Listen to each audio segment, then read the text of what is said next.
Okay, hi guys, welcome everyone.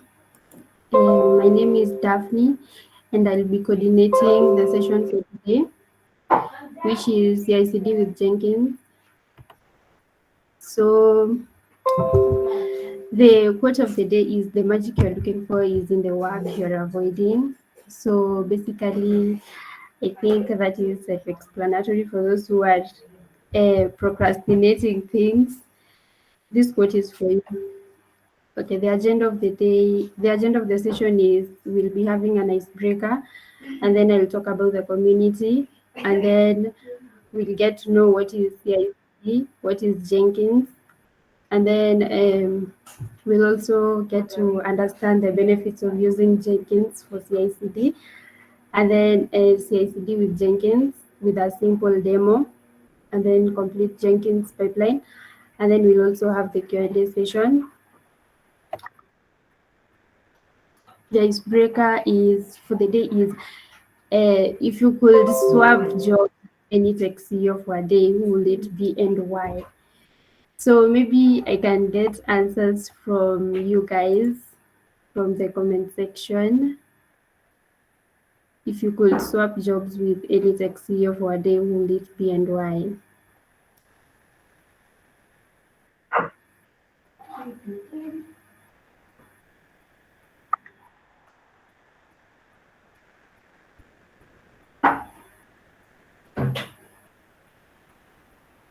Let's make this an interactive session.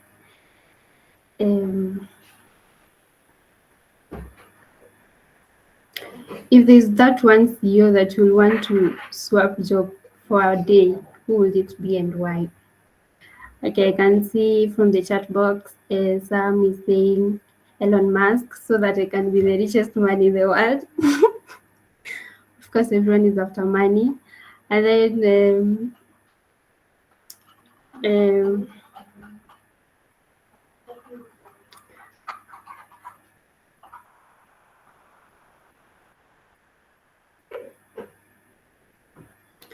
Samson Kalume is saying Satya for Microsoft, I guess.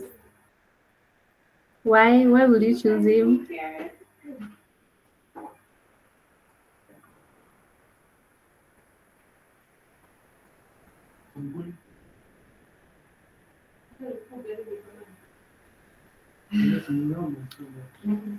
Okay, Hilary Kibet is saying NIS, that is Kenya, I think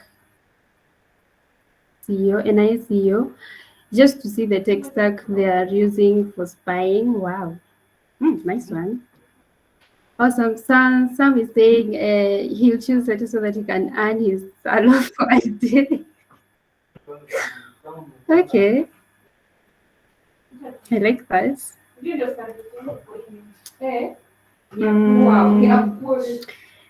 Keep quiet. Noah is saying Jensen, yo. Nvidia CEO is doing a number day too. Meaning couple of things.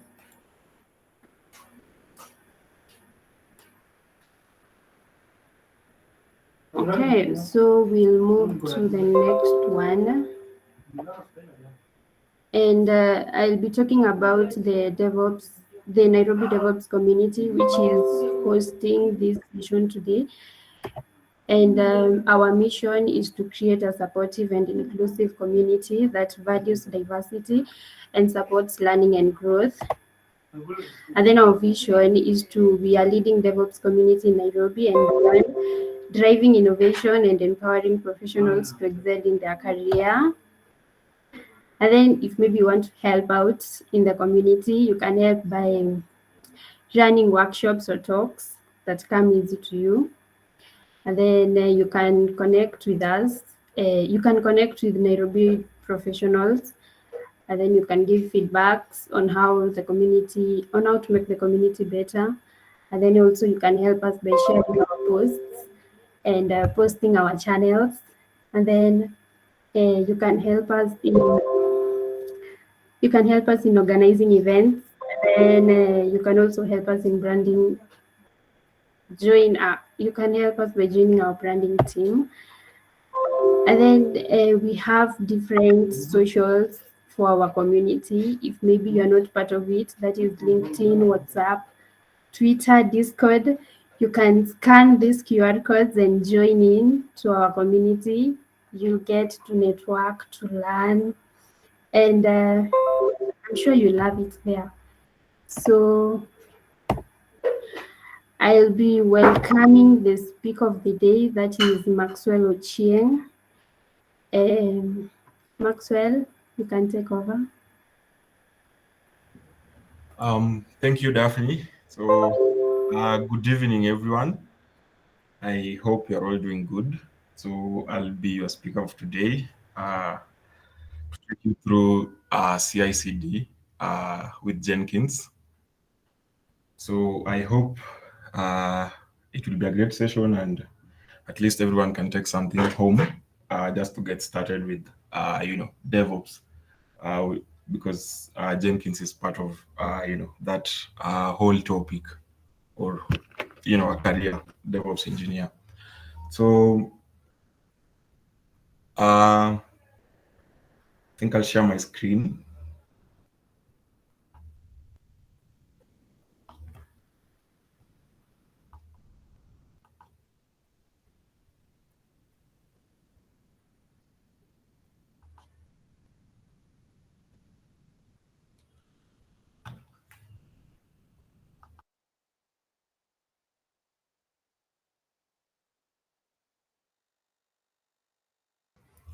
So I believe everyone can see my screen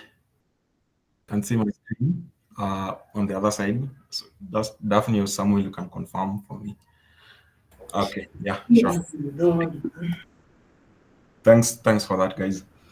So basically, when you hear about CICD, like what rings on your mind? Like, what is it about? So why Jenkins? And there are a lot of tools there that you can use to perform CICD. Especially if you are using GitHub, we have GitHub Actions, we have GitLab CICD. But uh, basically, what is CICD? So take it from this point. Like you are in a dev team, and you are working on a product where you know you need to ship faster to users. So what happens is somebody on the end makes a change, or write some feature, or even maybe fix a bug on the code, and then they push it to GitHub, or to your Git version, or version control that you use, either GitLab or GitHub, and then somebody has to pick it from there. Uh, do a code review of the new changes that have been made, and then push the code, and then someone has to again prepare test environment. If the project is having tests, prepare test environment. After there, if the tests pass, and then somebody has to pick it there, and then now build an image, or build a minified production for it.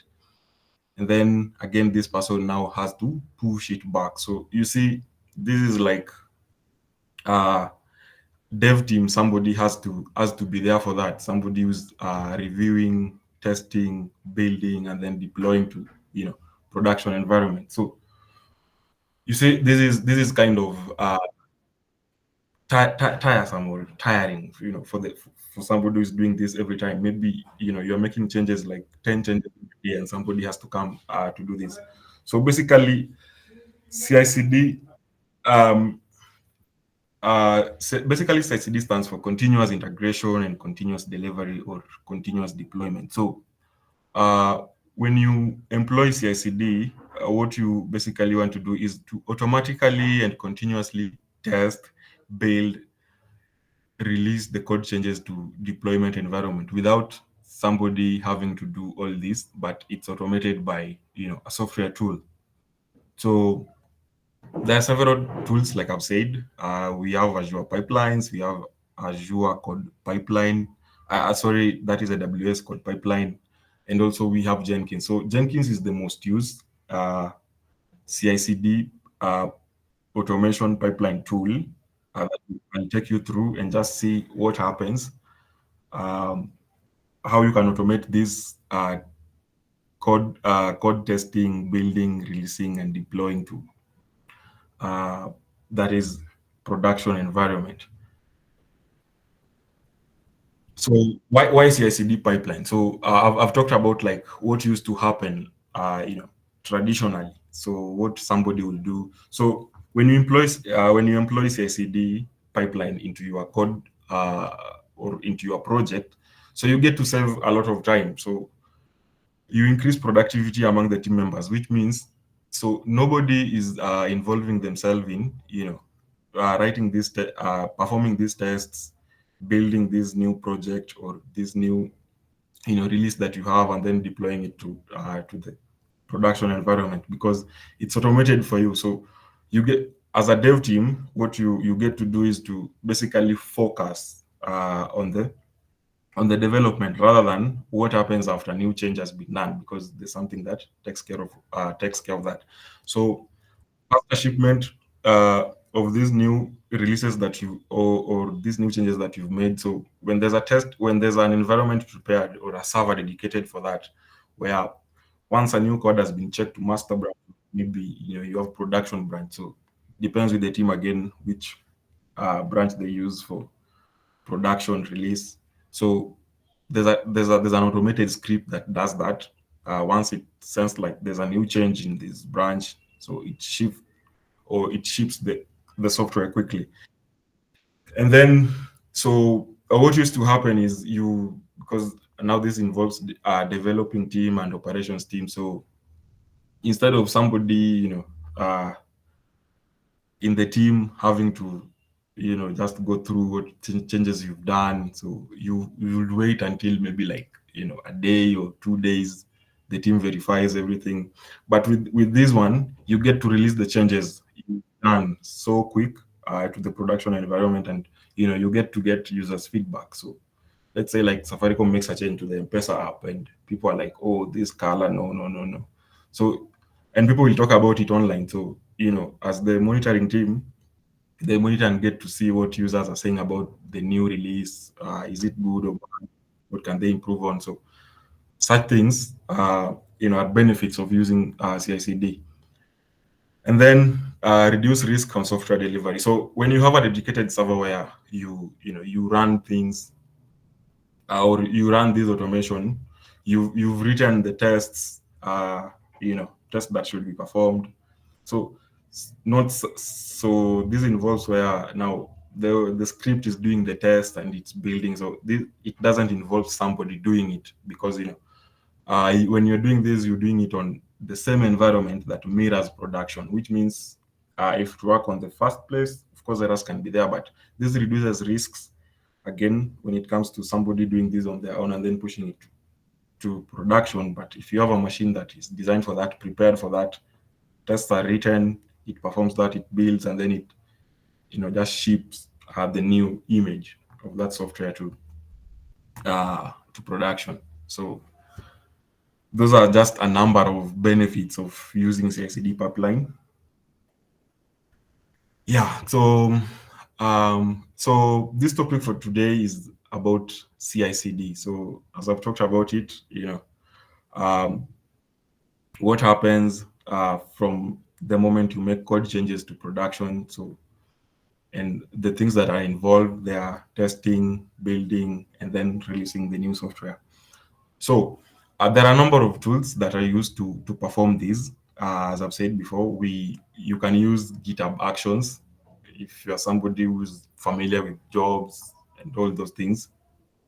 You can use Azure pipeline, and then we have AWS. But the most used tool in the industry, I think it's an industry leader, this one, Jenkins. So what is Jenkins? Jenkins, sorry.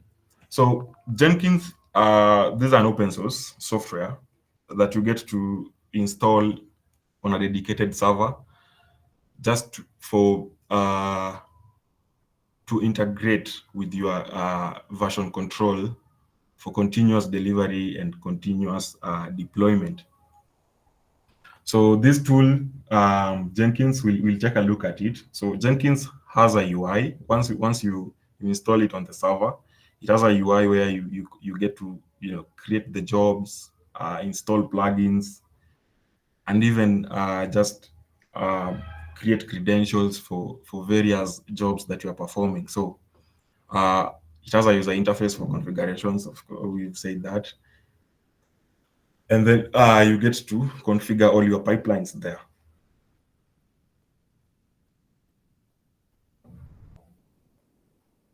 Yeah. So I think now we'll get to just the practical part.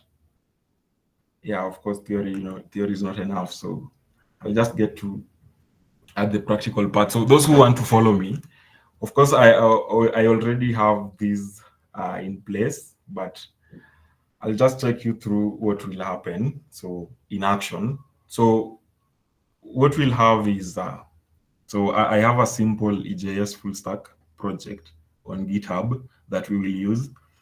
So what will happen is once we push our code to GitHub, well, first we'll just work with the Jenkins UI, then we take a look at it. So what happens is I when I click build, or yeah, build, it's a pipeline. So I'm building. So what happens is it checks out on the code on GitHub. So after that, it installs the dependencies. So those are the stages of the pipeline. So I have it that way. So it installs the dependencies, it runs the test, then it will build a Docker image, and then it will push that Docker image to a Docker repository. Or so these were some you get to decide, like, do you want to use ECR, that is the Amazon's image repository? You want to use Nexus? Nexus is an open source software again, or you want to use Docker? So Docker is the most used repository for images that you build. So if you've never done this before, for you to get Jenkins, so I normally use Docker just to do it, to install Jenkins. So just go to Docker Hub, and then we get so I'll go to Docker Hub. There's a container repository. So we will install Jenkins with Docker Hub. Sorry, I think yeah.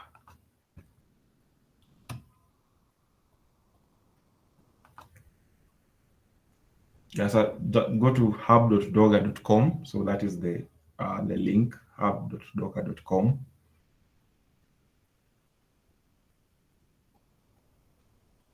And then look for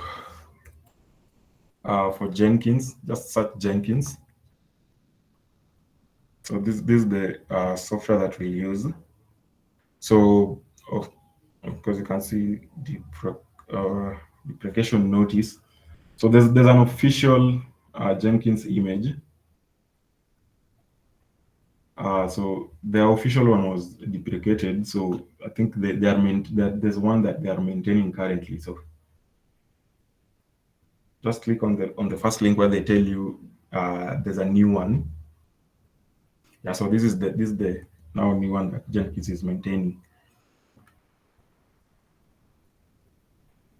Yeah, so this is the Docker image for Jenkins that we'll use to set up Jenkins. So once you are here, just go to overview. Actually, let me check tags.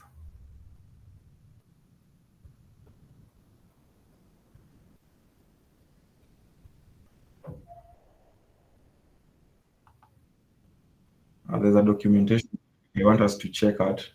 Here is the documentation. So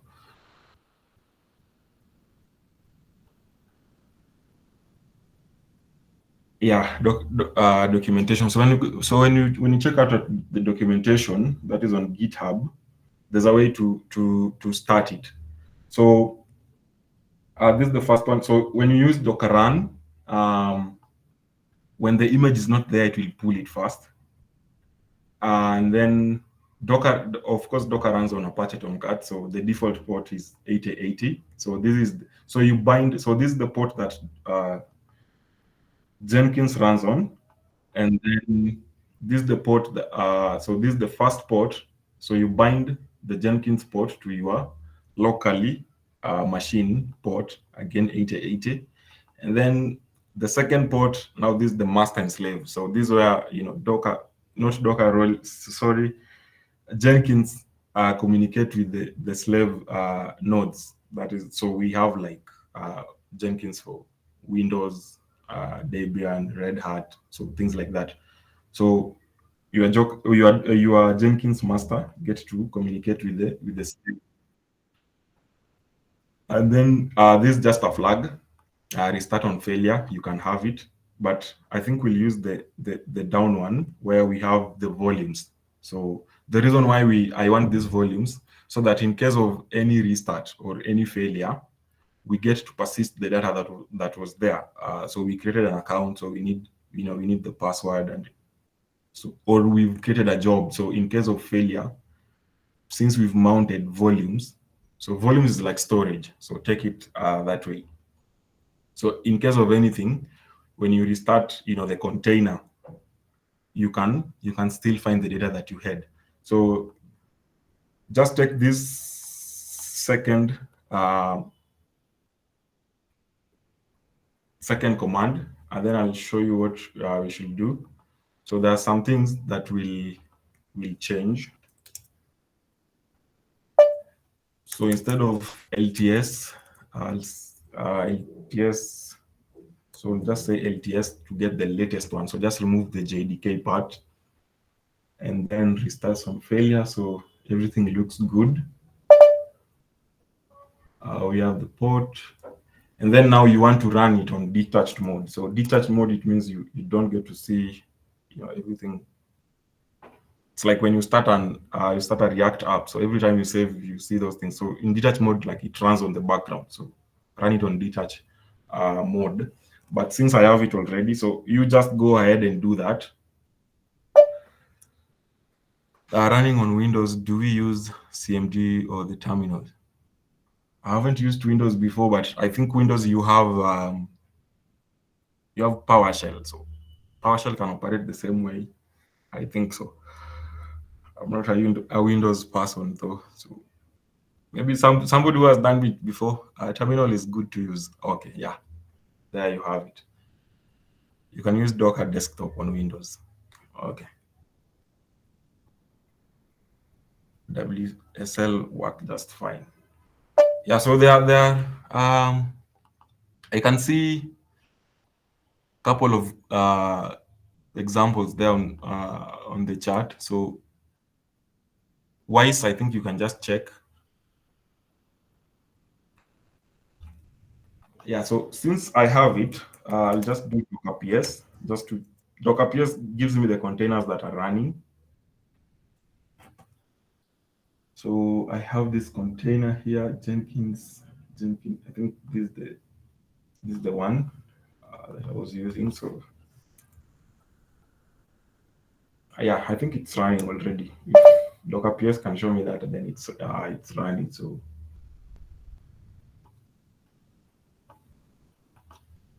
now, once you do this, the container, if you don't have Docker, or if you don't have Jenkins, sorry, I keep confusing Jenkins and Docker. So if you don't have Jenkins, so it will pull. So when you do run, so if the image is not there, it will pull that image and then run it as a container. So once you do that, your Jenkins will be running on localhost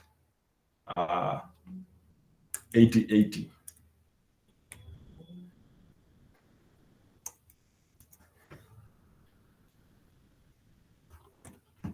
Yeah, so as I said earlier, so it has a UI where you get to configure things. So it's not you know command based. So you have a UI where you get to set things, get things running so easily. So this is what will happen when, or those who are signing up for when you're running the container for the first time. You won't see this signing to Jenkins. You will see a page where the first thing you ask for for the admin password. So let's say, so this is my container. So when you want to get that first time password for setup, you just do docker logs, and then the name of that container that is running. Uh, okay, this is not the container. Docker ps. Yeah, I think this is the container. So docker logs. Yeah, so when you do docker logs, because you haven't done anything on it, it's still a new container for you, so you won't have a lot of logs like mine. So you should see this part here. Jenkins initial setup is required. An admin has been created for you. So this is the password. Please use the following password to proceed for installation. So use this password just to proceed to installation. So once you enter this password, then you'll be asked to install some plugins. So use the recommended. I wish I had the UI, but I already installed these. I don't think if they have the first page. So let me just see if I can get it online. Jenkins first page. Jenkins start page. Yeah, here. Let's see.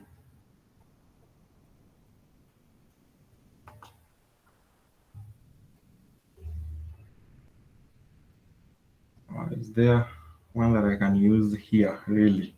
Oh yeah, I think it's here. I have the image. So this is what you'll find on the first page. So your initial administrator password. So that's where you paste this password. So once you paste it there, and then you'll be asked to install plugins. So use the recommendation. Yeah, here I have it. Customize Jenkins. So what you'll choose is install suggested plugins. So after putting that password, then this will be the second screen. So install the suggested plugins. Then just click install. So it will take some time to install. So I hope we can just use mine for now because of the time I was allocated just for presentation. So once I log in,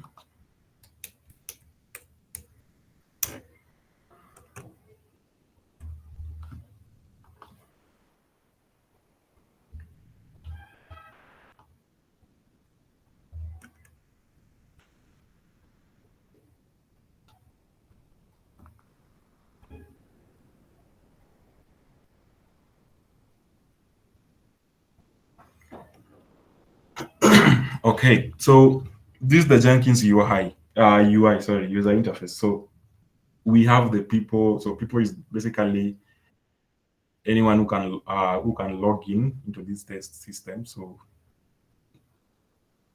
uh, last commit gallery app. Okay. Um, so I'm one of the users. So as I was saying earlier, Jenkins normally you will set a password you can remember after accessing it through default. But yeah, sure. Thanks for that, Sam.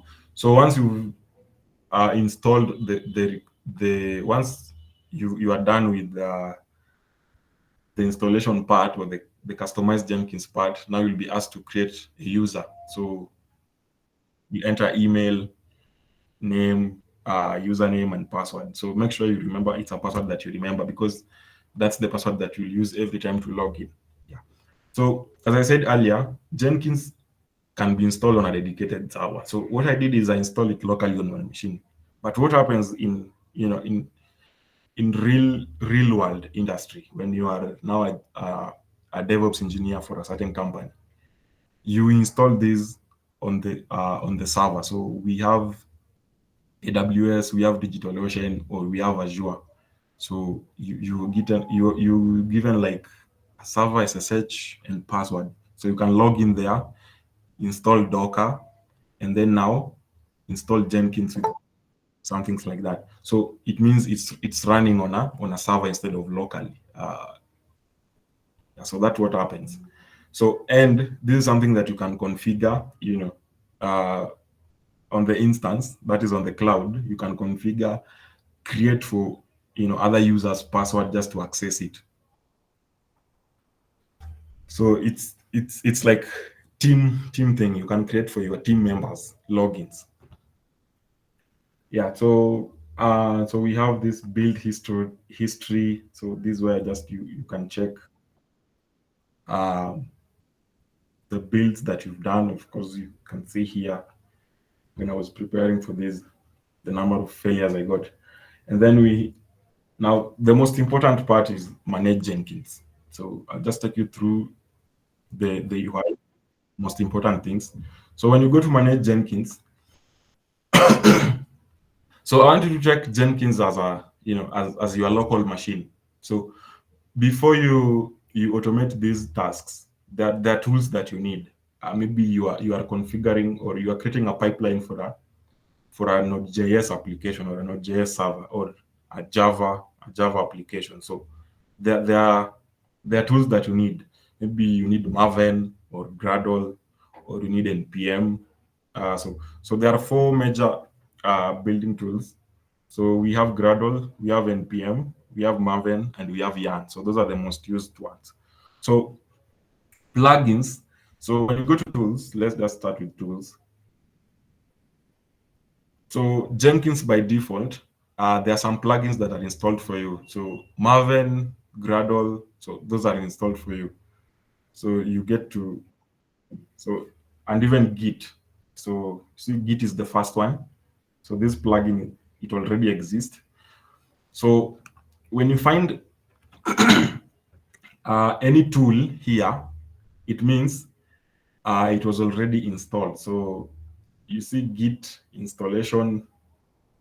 So maybe like let's say I wanted to. So I have Gradle here. So Gradle installation. So when you find any any tool added here, either it is installed or it's waiting for your installation. So like Gradle installation, it hasn't been done because okay, let's just check Gradle. So if I wanted to install Gradle, maybe a version, so I'll just say like, okay, I need the latest one, so I'll select like 8.7 and then give it a name. So this name, I'll show you where we use this name when it comes to now writing our script. So this is the name and then the version that you want to use. So once you click save and go to other, just move to another page, Jenkins will install this tool for you. So like right now, I have Node.js here. So which means I gave it this name, which means I already installed it. So I installed Node.js version 18 because that's what I needed. And also I have Docker installed. So latest version from Docker. So this is where you get to add the tools. So again, global and npm packages to install. So maybe you need a Node.js and maybe other packages that you want installed. So maybe let's say you want something like PM2, load balancer for running applications. We won't need that, so I'll just go back to manage Jenkins because there's no change I'm making there. But if you make any change, so just make sure you do that. So as I've said, in the tools section, you'll only find Maven, Gradle, and Maven, Gradle, and Git. There are other plugins that you won't find there. So like Node, you have to add that plugin. So when you go to plugins, go to available. Since I've installed them already, but this is where you get the plugins that you want to use. So it's manage Jenkins and then plugins. So I installed Node. So let's just go to the installed section.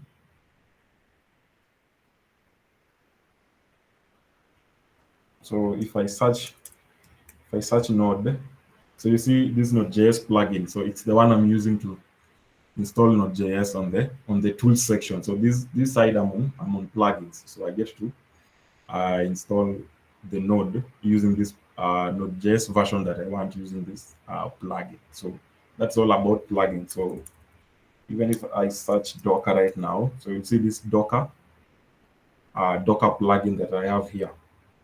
our version 1.6.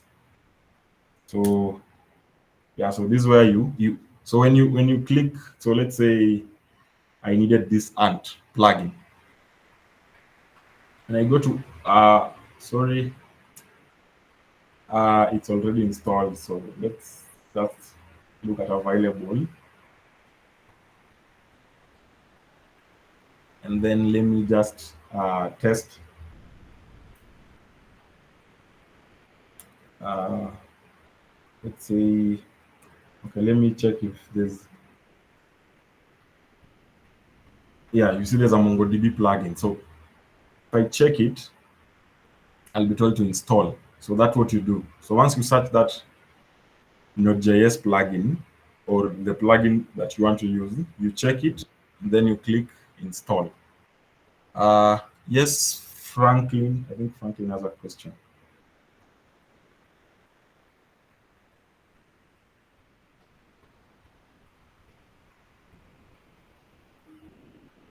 Okay, so I'll just continue. So that is all about plugins and tools installation. So once you, okay, let me just show a demo using that MongoDB. Oh,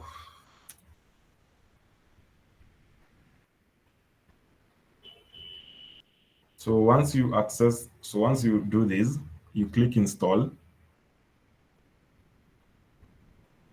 This plugin may be safe to use. So it will come to this page. So you just wait until everything is installed. So success, everything. So let's give it a try.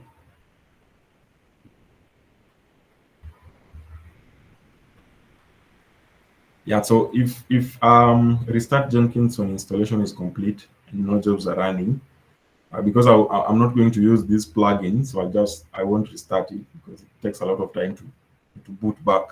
So everything is success. So once I go back to manage Jenkins, so I have added the plugin. So once you've added the plugin, what you have to do is go back to now the tools. So I might go to plugin manager configure. Okay, this is the, it was having an issue CSRF. So, but that's for demonstration purposes. We won't, you know, yeah. So once you, so I'll have it here on the tools section now. So I'll just click add MongoDB, and then I'll give it a name. Let's say like Mongo, something like that, and then the version that I want, or like I have an installer, like install from mongodb.org, or run a shell command. So you can run a shell command and just paste what you want here and everything, but I'll just move that. So add an installer. So just say like install from mongodb.org. Oh, so that is the one we had, install from mongodb.org. So version. So let's say you want like, I think 6 point. Right now the latest is 6 point something. So we want 6.0.0. And then once we click save, uh, Jenkins will install MongoDB for us, and now we can access it in our script.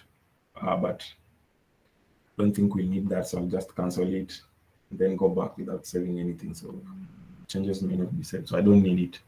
Yeah. So that is about installing tools and adding plugins, and then now installing that plugin as a tool on your side. So we won't. Okay, just ignore this one because I think it's because we added that plugin. Now there's another very important part of Jenkins called credentials. So what is like what is credentials in MongoDB? So credentials. So this is what happens. Because you use Jenkins to automate CI/CD pipeline, the script that you've written. So when you're using Jenkins, there's a file that you indicate the steps. But again, this Jenkins is working with a third-party softwares. I don't know what the correct term to use, but let's just leave that term. Softwares like Jenkins need your code from GitHub. Let's say when you build an image, or you build an image like a Docker image or a Nexus image or ECR is AWS. When you build such an image, you need to push it to Docker, and also Jenkins need your code from GitHub. So these things, when you do them locally, of course, when you push that code to GitHub, there's always a token in your machine, and you just can't do it without being logged in your Git account. The same to Docker. When you build an image and then you tag it and you push it to Docker, there's that authentication that you need to do. So that's the same way Jenkins do things like that. So let's say so this is my Jenkins Git credential. So I have, so let's say the first thing is I need Jenkins to Git pull my code or Git clone my code from GitHub. So for it to do that, I need to give it my Git username and password, or whatever you use, email or username. So you can give it one. So there are levels of credentials. So there's system credentials, which means it's so domain is global. So there are credentials that can be part of a part of a job. So when you create a global, it means any job has access to these credentials and it can be used. So maybe you are running like maybe two pipelines. You have server and client, and so they're on the same GitHub. You want to push them on the same, Docker hub. So there's no need of creating um, credentials for to specific job. You can go global way so that you can access them. So maybe like so this is a MongoDB credential, like a connection string. So maybe this you can decide, okay, this only belongs to the server side. So let's make it that job specific. So instead of it being global. So when I click system, so you'll always find one here that exists. So let's just click system. So this global credentials. So when you click global credentials unrestricted, and then click add credential. So the type of credentials. So we have username with password. So the most used, I'll just talk about the most used here. The most used is username with password, or SSH username with private key. This is when you are logging into, let's say, like an instance machine on the cloud. And then we have the secret file or the secret text. So secret text is like, a MongoDB connection string.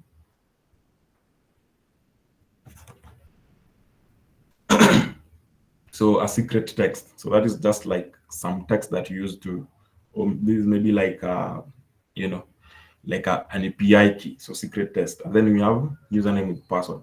So you check like username with password. So this is where you'll create a credential for your Jenkins to be able to log in to your GitHub and git clone that code. So you'll enter your username for GitHub, and then the password, and then you give it the ID. This ID is very important. It's very important. I'll show you why. So let's say my GitHub username is dev Maxell, and then I'll give it my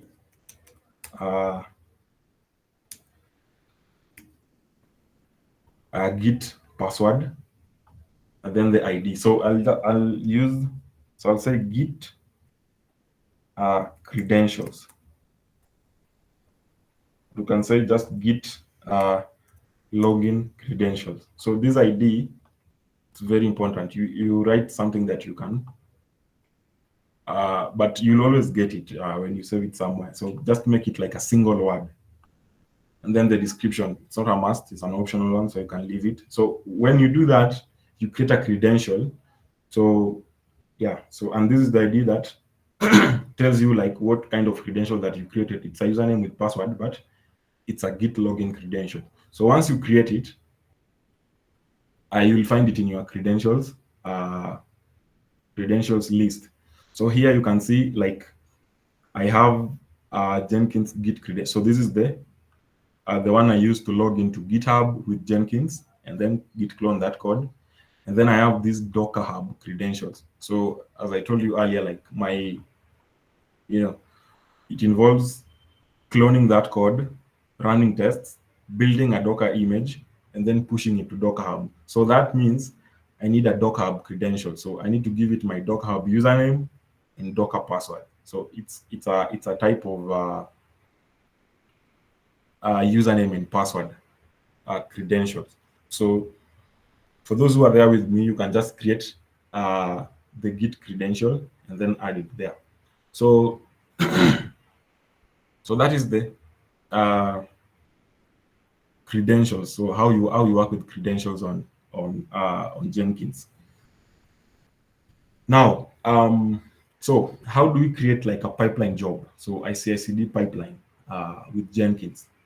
So what you do is you click new item. So just go to your dashboard, Jenkins dashboard.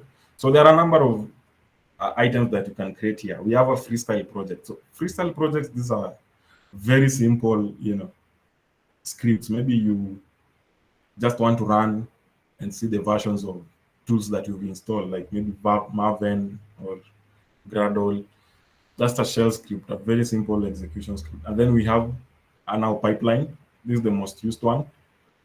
So I'll just, and then we have multi-branch pipeline. So this is where as a dev team, now you have like development branch and production branch. So maybe you want every time a new code is merged into development branch. So you want to do like a one-time setup. So both development and production, and the scripts are the same. Uh, so you configure that here in multi-branch pipeline, but we'll use the pipeline branch, the pipeline pipeline item, and then I'll give it a name. Let's say like demo pipeline, and then I'll select pipeline, and then just click OK to create it.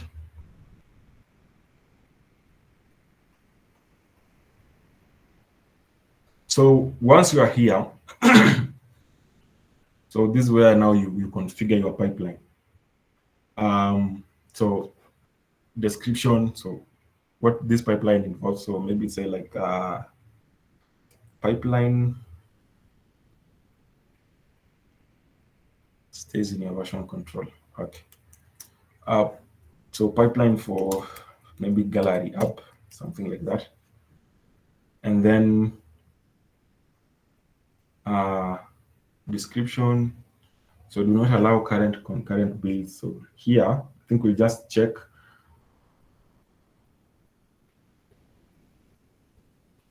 Do I need to check anything here really? No, I don't think so.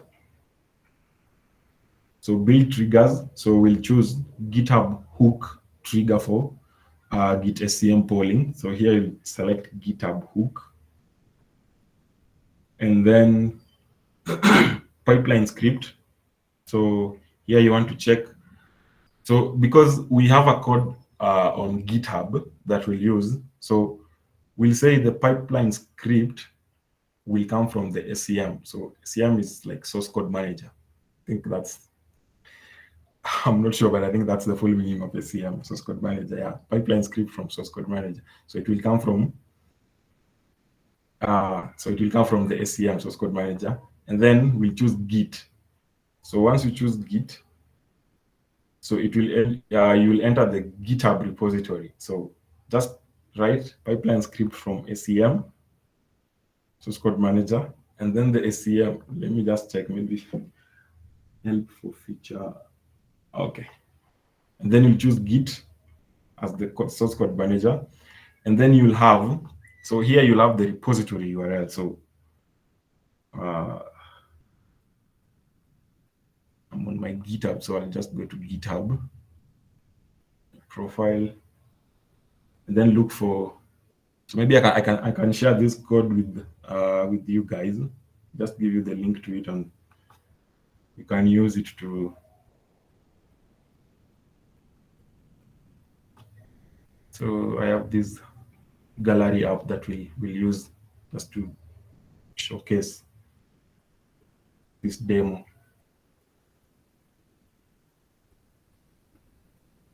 Yeah. So the link that you'll so I'll just copy the link. So yeah, this is the link that we need. So I'll paste it on the message section. Yeah, so that is the link. Then I'll paste the link here. So you remember the reason why I told you to now credential part. So now this is where you get to use it because um, your pipeline script will come from your source code manager, and your source code manager is Git. So even if you are using GitLab, so just it's Git. Yeah, there are those who use GitLab, there are those who use GitHub. So it's Git, and then the link to that project, and then now credential. So this credential will be used to, so which I think it's this one for GitHub. So that, yeah, so you see the reason why uh what is it called? Giving the reason. Is it reason or description? Description is very important. So see, if I had not given description, I wouldn't know like, is it this one or this one? So this is used for Docker Hub.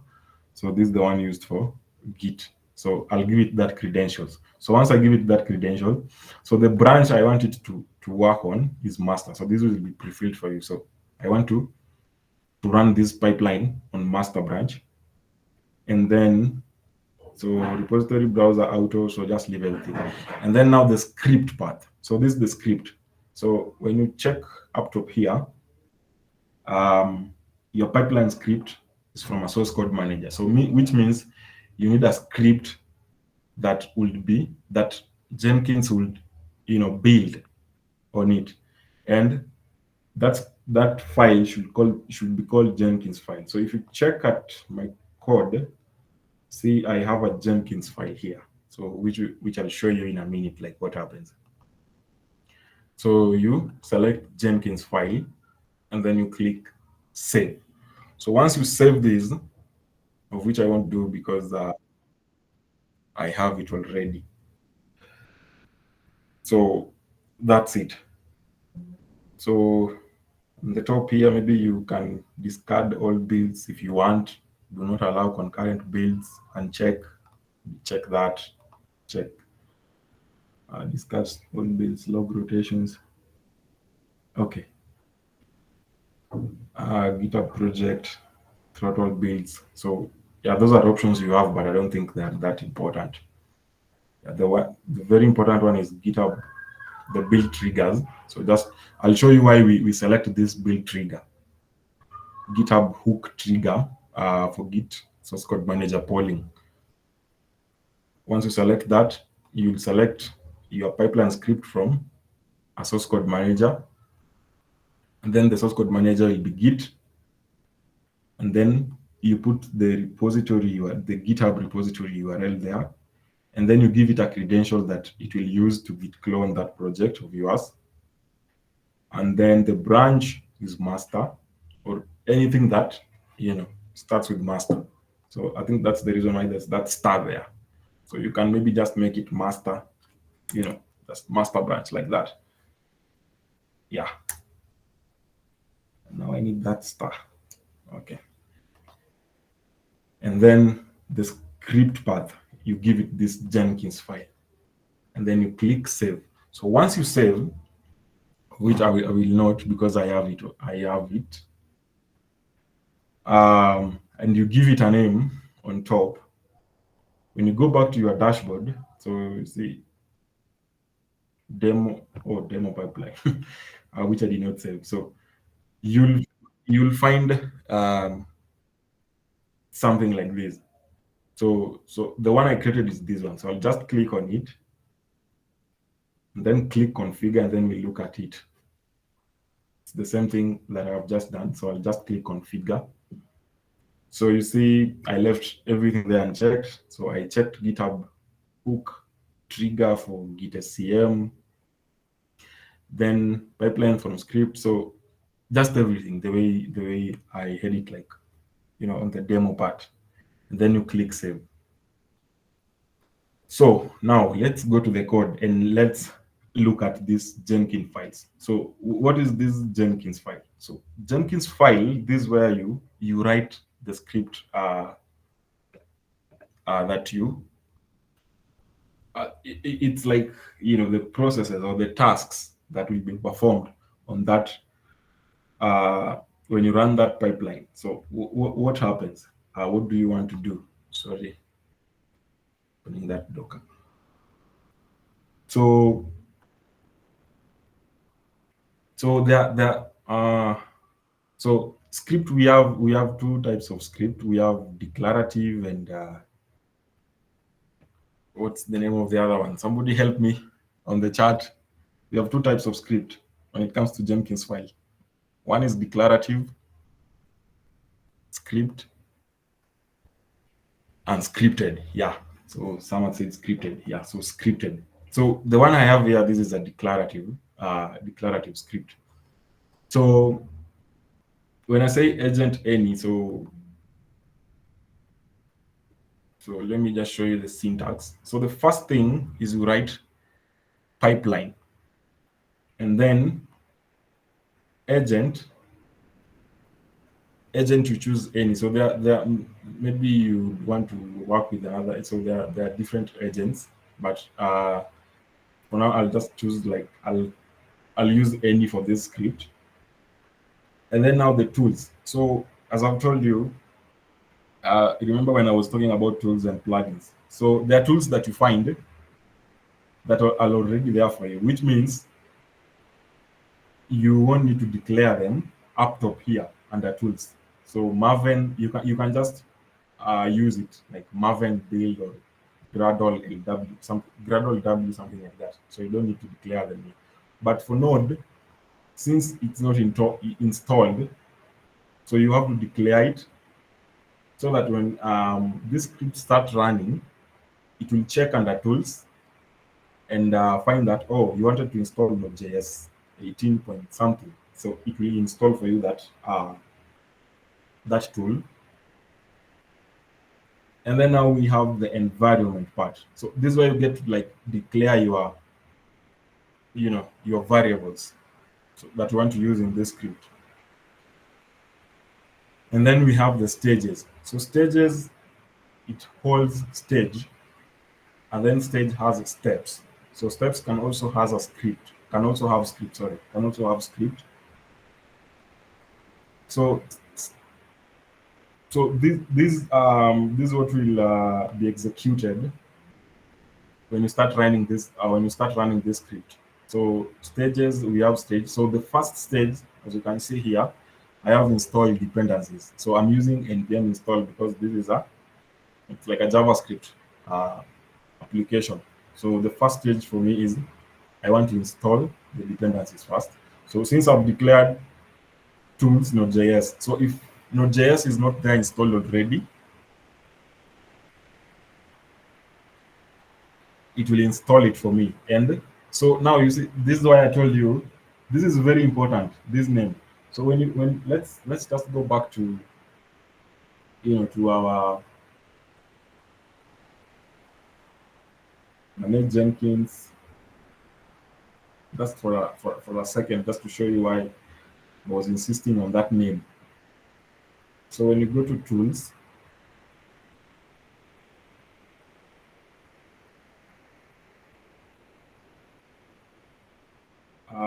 I have Node.js here.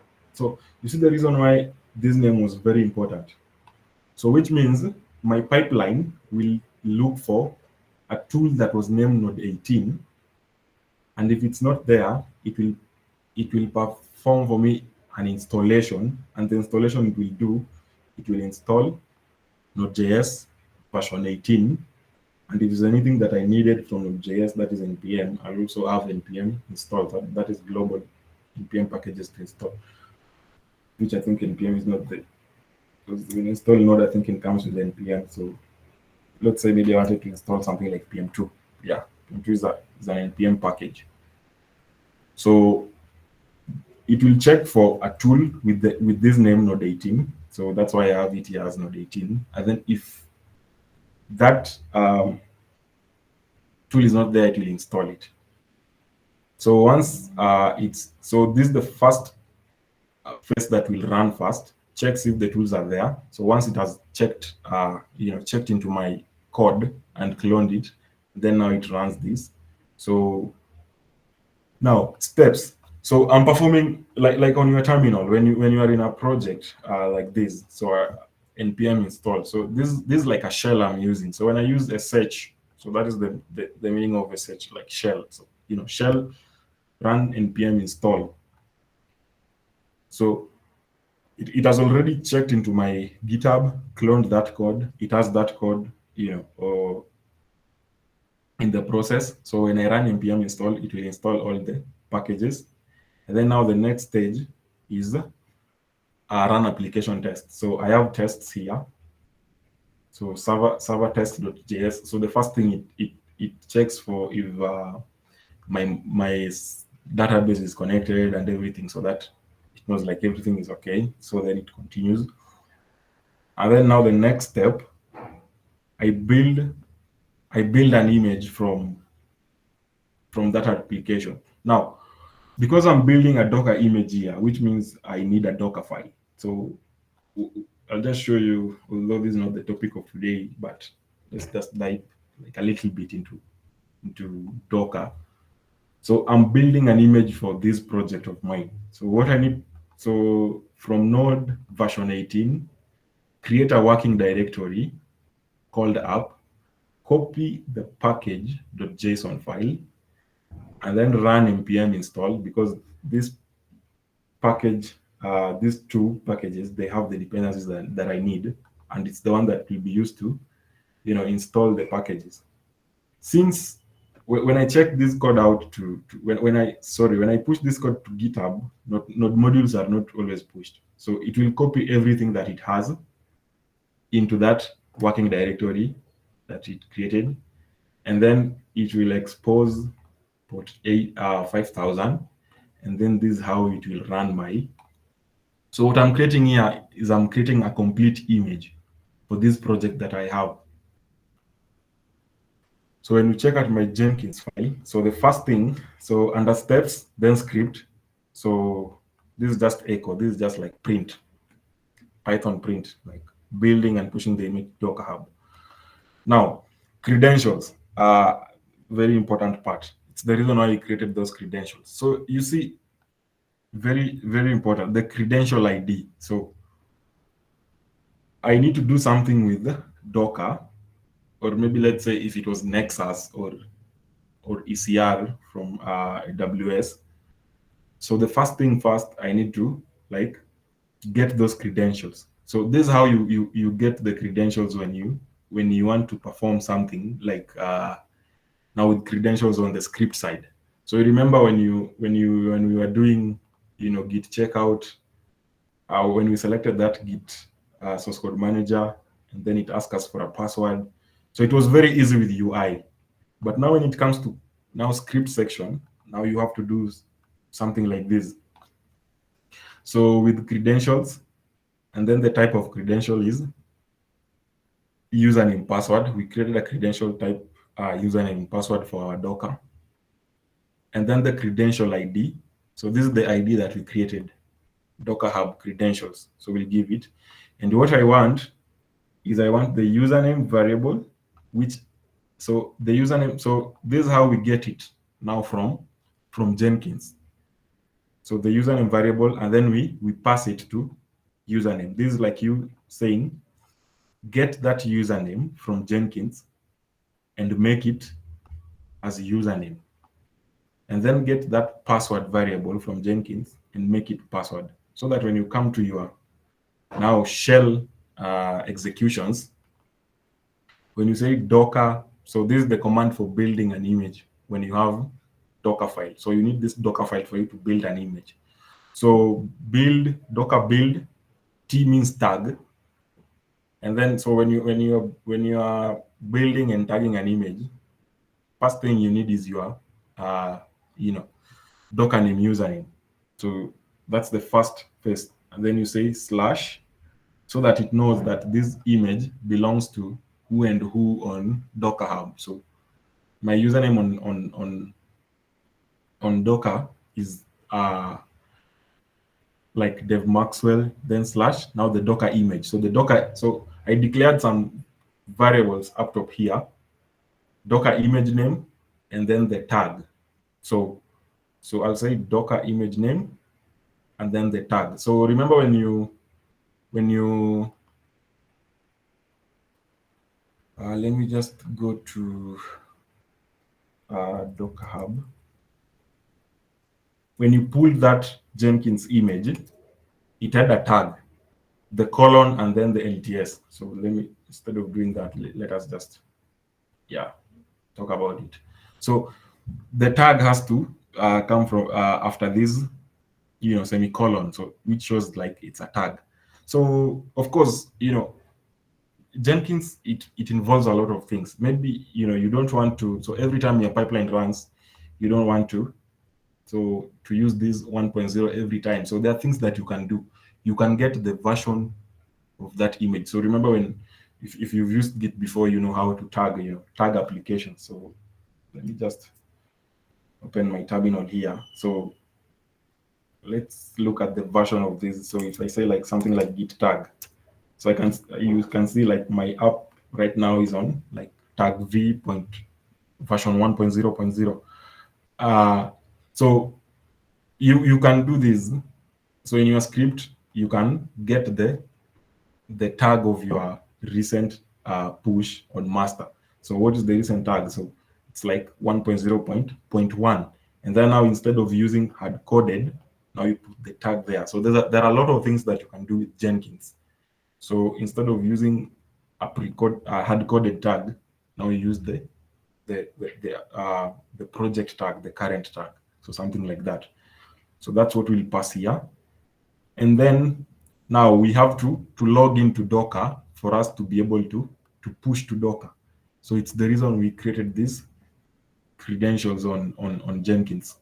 So now to avoid passing password directly to the shell, so there's something you do called, you echo the password.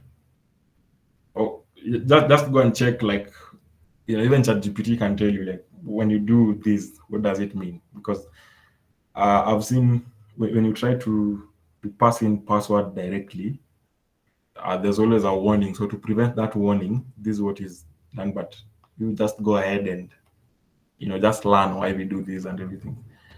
And then after that, I'll push that image to Docker Hub. So I'll say Docker push. So my username. So it knows that this image that I'm pushing, it belongs to so and so, and this is the image I've built, and this is the tag of that image. And then this last part, now this is where you get to do what you want. So it depends. Do you want to deploy this image maybe to an instance? So I just commented it as like deploying to environment production, but I have something here that we'll use just to view that image that we've built.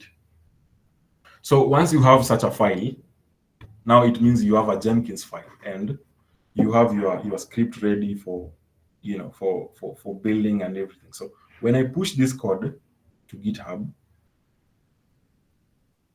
so now first you have to test it manually, like, is it working?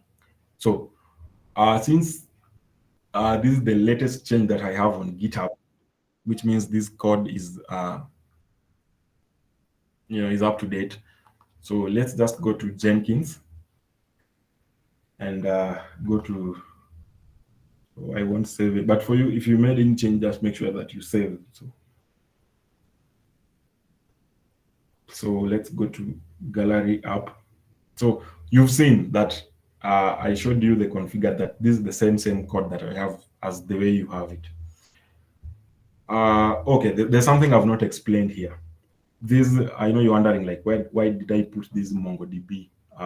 So I had this MongoDB credential on my Jenkins credentials. You saw it.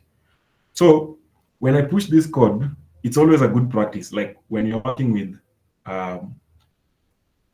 when you're working with environment variables, you are not supposed to check them out to to GitHub. So this should only be locally, locally seen credentials. So this is my MongoDB URI. So right now, if I run this project needs me to let's just npm run dev. It needs me to connect to a database. So error. Oh, port 5000 is already in use, which means there's a container running here. So let me just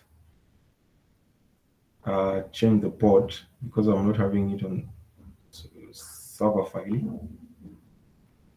Something is running on port 5000, so let's make this one 6000. I think there's a container running. So npm run dev.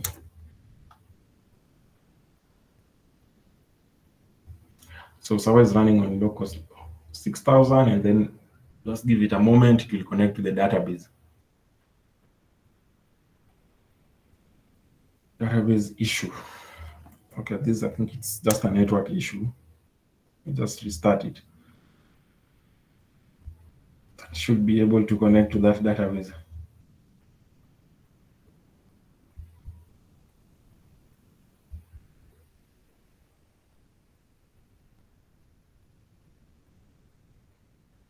Okay, yeah.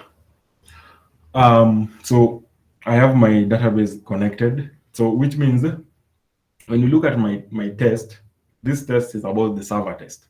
So since I'm not giving this server JS the database connection URL directly, but I'm passing it as an environment variable, when I push my code to GitHub, that env is not available, which means when my pipeline is running, it will do some tests, and it will find like the environment variable is missing, the MongoDB URI is missing. So it will fail, the test will fail, and then my pipeline will fail on this stage. So to prevent that, because that's the only environment variable I have to invoke it, or uh, declare it in the environment section, so that when the script is running, the Jenkins script will find that, oh, I have MongoDB URI, so I'll use that one for in the test section. So let's say like maybe this was an environment, and an env file had so many environment variables. Like I have API keys, I'm maybe connecting to Africa stocking, so I need all those API keys and everything. So instead of creating one environment variable, of which I did on under credentials, instead of creating like a secret text, I would have created a secret file so that I load them, all of them here. So I would have said like .env and then credentials, and then I would have passed that ID of that secret file. So instead of secret, so this was like a secret text, and the secret text was this MongoDB, and it was holding this string. So if there were many, instead of creating a secret text, I would have created a secret file. And then, so instead of again MongoDB URI, I would have said like .env, and then is equals to credentials, and then that secret file. So that when it's testing the server, it finds all the environment variables loaded, but they are not available on my GitHub, which makes my project so secure, so nobody can see those files. So that's why I have this MongoDB URI, because it's the only secret that I have on my end file. So once you have that and it's ready, so this code is, did I make any change? I don't think server. Maybe it's just a space. Oh, port. But there's no port running on on Jenkins, so that's not an issue. So once you have the, I have my pipeline ready. So when I click build now, so the first thing is declarative. So check out the CM. So it will check out to that code of mine in GitHub. So it will check out to this code. And then so let's build it. So just let's click build now and see what happens. So instead of looking at this, let's take a look at the console output, what's happening.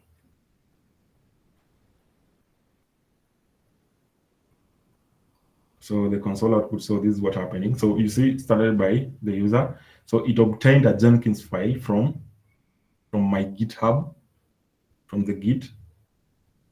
So starting off pipeline, so running on Jenkins, and then um, selected Git installation.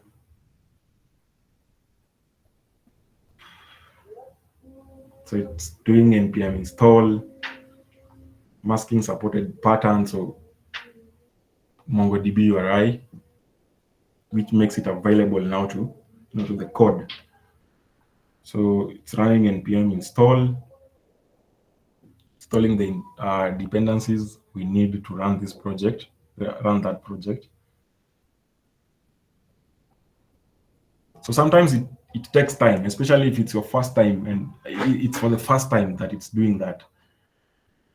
So it's running the test. So when it's running the test, of course it's doing server tests. So the first thing is looking for, is there a model that called photos that exists? So this I'll show you the front end of this. Surely we can take a look at it now. So I'll just open localhost 6000. Okay, that's weird. But just let's take a look first.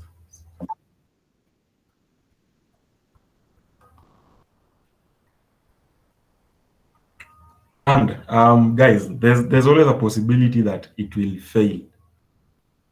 You won't pass like the what do we call, the pipeline can fail. And sometimes when it fails, you just need to check at the logs, like what's wrong. Sometimes maybe it can fail because of network issue. And sometimes it can fail because of an error in your script. But if you've tested it before and it worked, you just need to check at the logs. So like right now, it's taking a lot of time on the tests. I don't know what's happening, but I think it's because of network issue. So it will fail. Yeah, so I just need to rerun it again. So timeout for async if returning promise. Yeah, this I just know it's because of the database issue. So let's just go back here. So we just have to rerun it. Yeah, so you see it failed on the tests. So once the first step fails,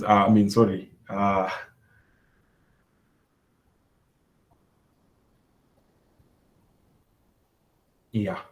So let's just try it once more time and see.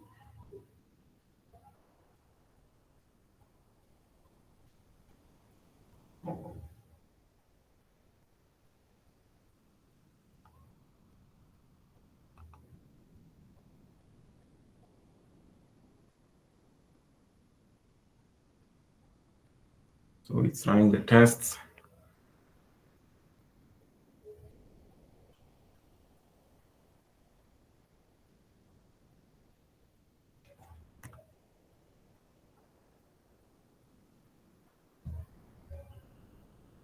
Okay, now the database this time connected successfully. So it was just a network issue. So the database connected successfully.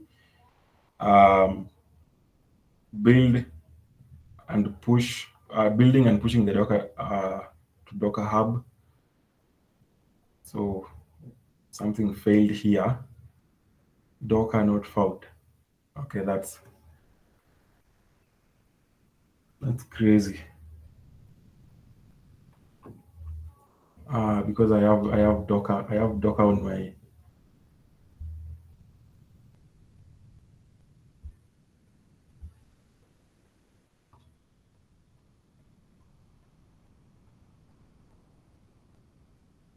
So it failed on the build and push image to Docker Hub. So and the console. So let's just check it. Uh, console output.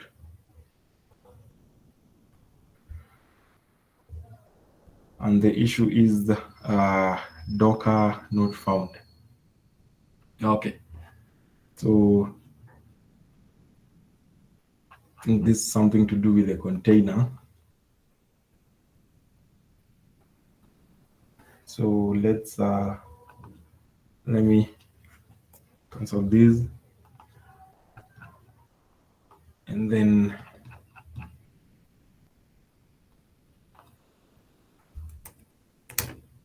so Docker PS.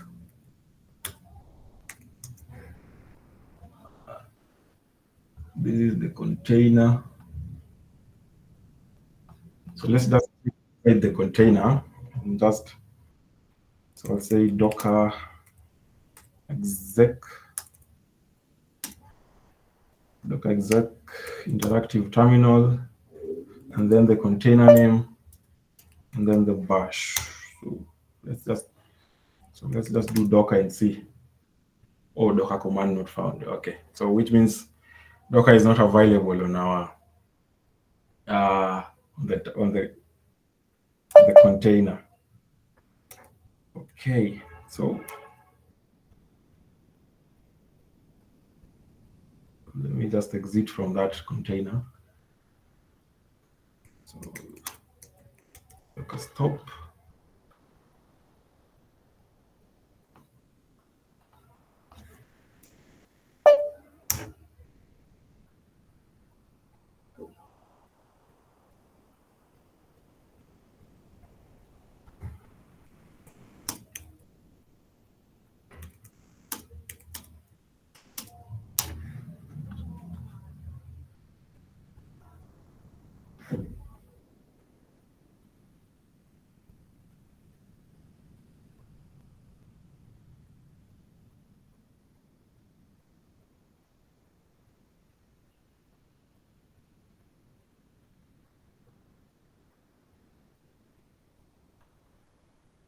So let me restart the container and just see, maybe try to debug like what's going on.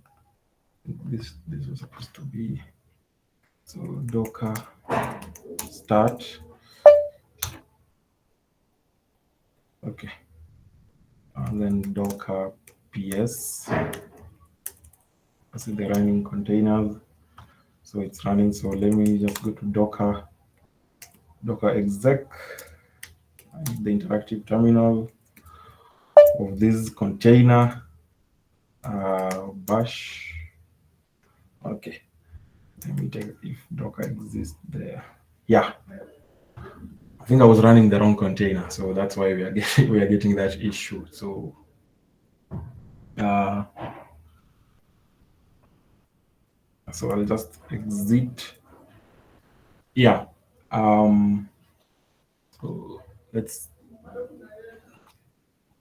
go to dashboard. I think it should log me out because I stopped that container that was running. Yeah. So it will reload the container. So there's something I forgot to explain here. Now, I think I've realized this recently. Like when you make Docker available on the tools, uh, so let me just go and explain it. So when you make Docker, when you install the Docker plugin and then go to tools and uh, choose Docker installation, like from latest, that is the version, and then you install it from docker.org, that installation doesn't happen. So I researched it, I think today, and I found out that there's a way you can give. So my Jenkins is running as a container. So when I do Docker PS, uh, so you can see this, now this is the Jenkins this is the container image that I'm running. Now Docker normally, if you, even if you try to install it, like you get into the container and try to install it, it won't work. It will give you issues with Docker daemon not running. So I researched it and I found out that there's a way you can provide your locally installed Docker to the container that is running. So I'll paste that command, or after this, somebody can just reach out and I'll give you that command that you make locally available Docker to be used in a container that is running. So the container I'm running is Jenkins container. So I think I was running a bad container at the initial. So this is the container that I made Docker available for for that. What do you call it? For Jenkins container. So when I go back to, of course, I still have my pipeline, because now this is the reason why I told you you need to pass that volumes so that it persists everything that you do. So let's just try to run it one more time. So click the pipeline. Right now, I believe we have Docker. I think we've tested it. So this is how you check into the container. So just do Docker exec negative IT means interactive terminal, and then you paste the container ID, and then you do bash. So this way, I'm inside the container Jenkins, and if I do Docker, see if I do, sorry, not Docker ls, there's no such thing. If I do Docker, you see I have these all commands: Docker login, Docker image. So which means Docker is now available. So just exit outside of that Jenkins container, and let's try our build one more time. Yeah, let's try the build one more time. This time, look at the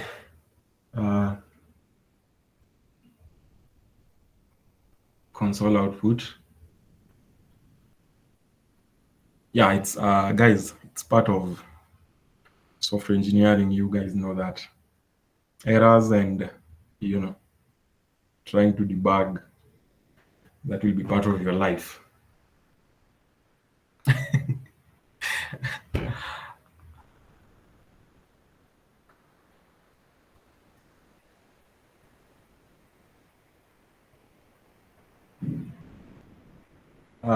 Okay, so let's just pray that test patch MongoDB will connect on the first. Since now we have Docker, so I believe we won't get a Docker issue.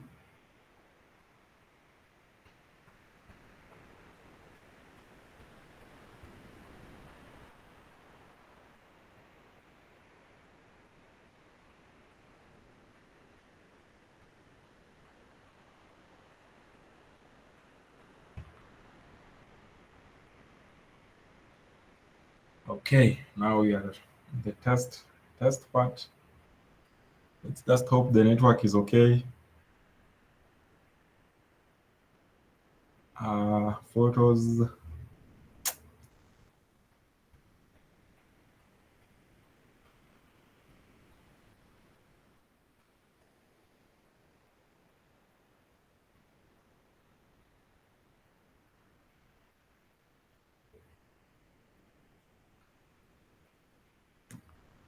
Okay.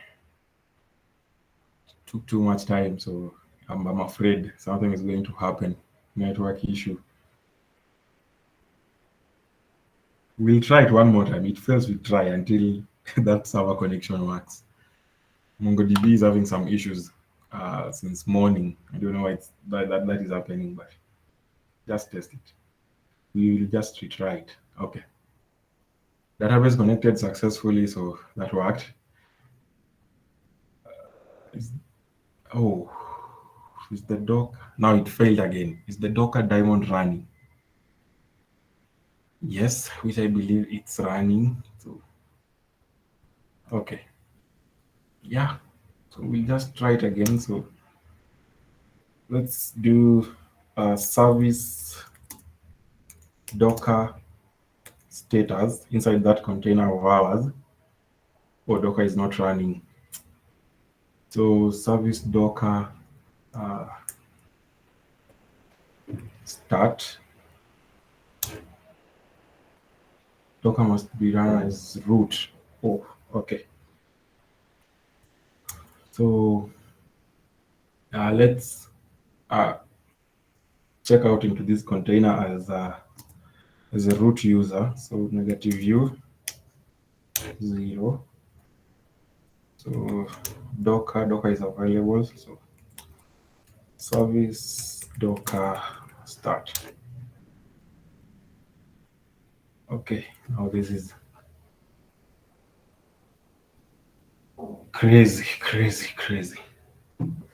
You can try the command I've shared on the chat. Docker. Okay. I don't sudo because I'm a root user. So let's fail to connect to bus. Host is down. Okay. Guys, you'll have to bear with me, but I think so let me just exit. Yeah, sorry. Docker. Yes.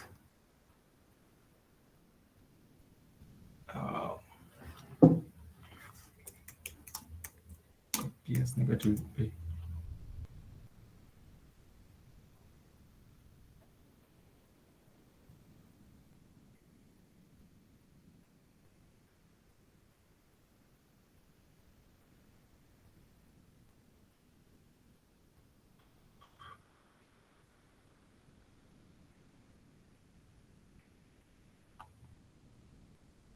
So this is that container. So this is the container that Jenkins is running on.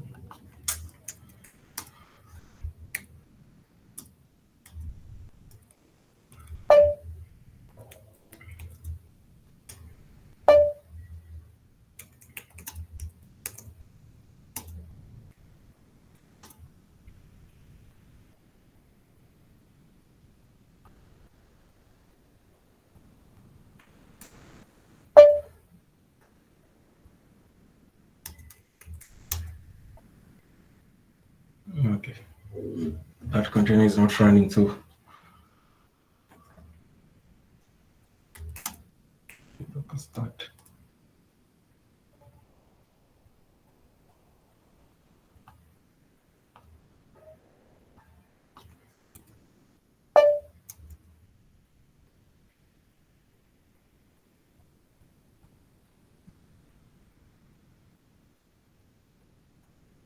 Which means I need first to stop Docker stop. Let's stop this command first. I mean this container first. Then start this one. Then just Docker exec.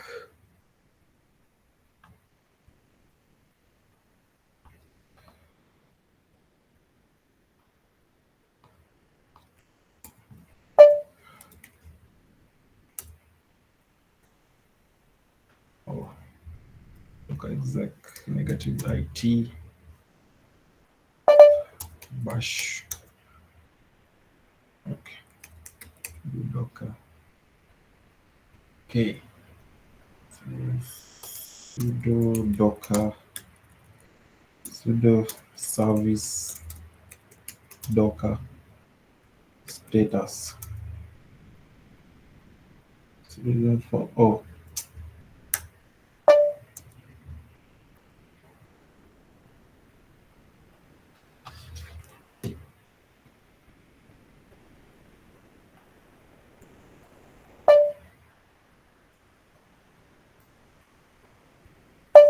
systemctl Docker.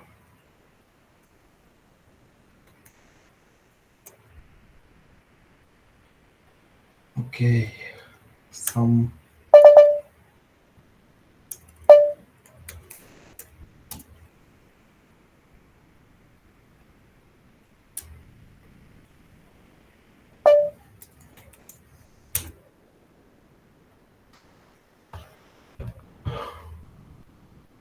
Okay, I think I'm hitting some walls here, but let's just try and make things work. Docker PS.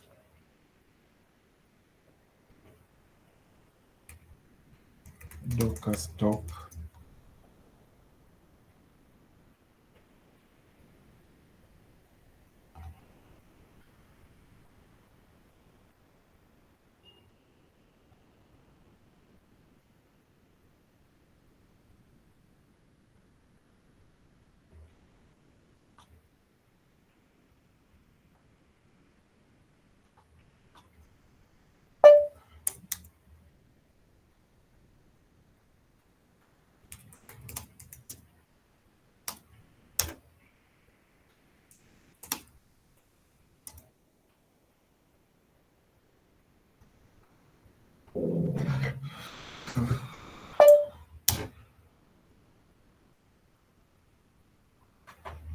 Oh,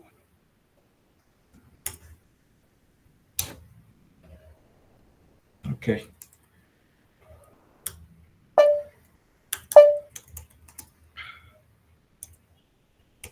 So Docker PS, so the container is running. Let's just reboot. Try to reboot these.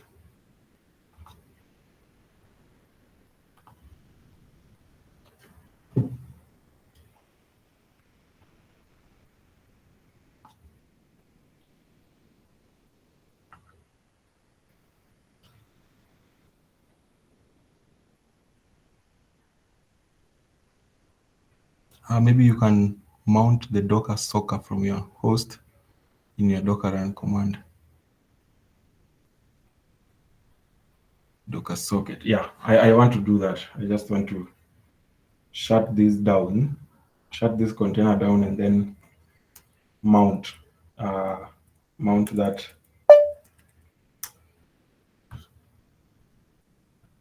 Yeah, so let me just get the command to mount that.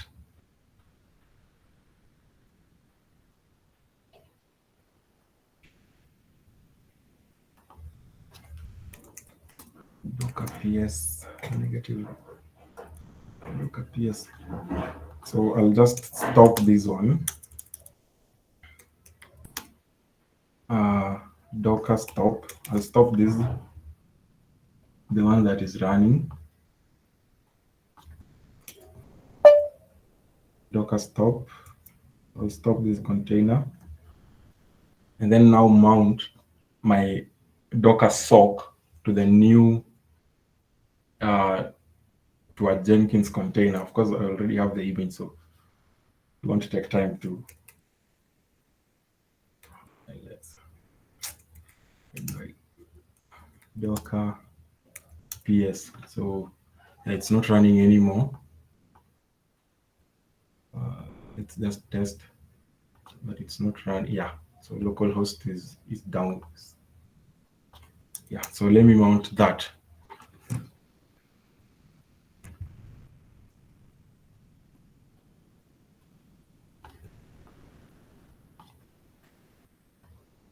Yeah.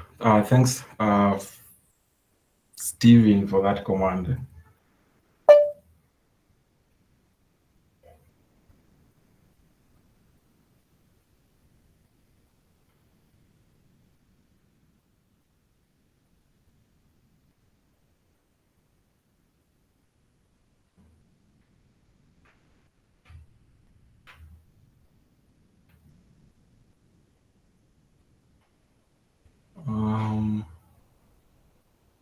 Okay, I think this one, there's something it's missing. Let me just get the command that I used, because you first, I think you need Jenkins home. So I want to run it directly to connect to the Jenkins home volumes that we used. So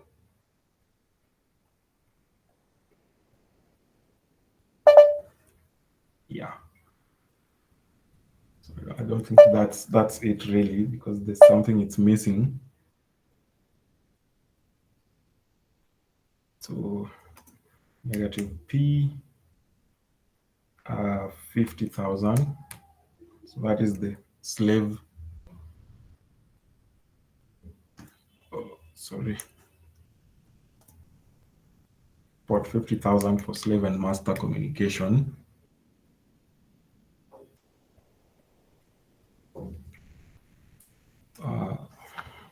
Okay.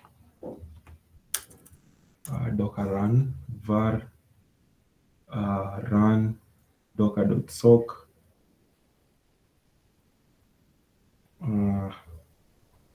It will be Jenkins. What was the what do we call it? So let me just go back to Docker Hub.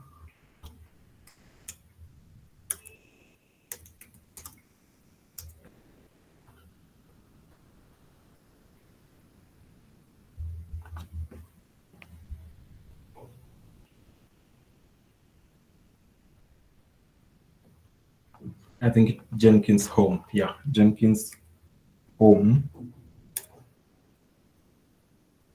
underscore Jenkins home.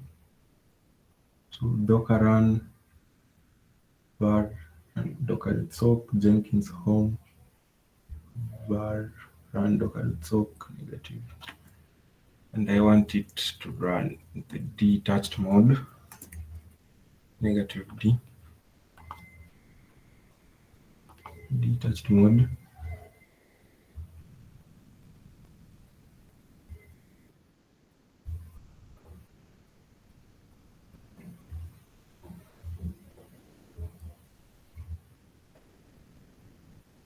Okay, this should be.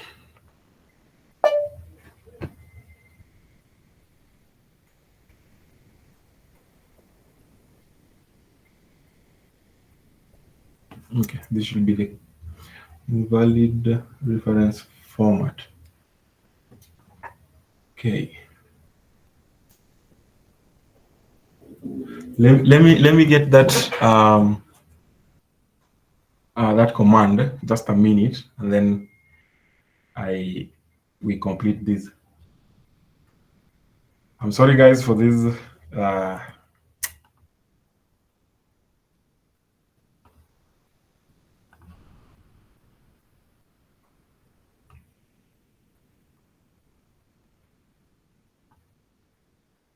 go to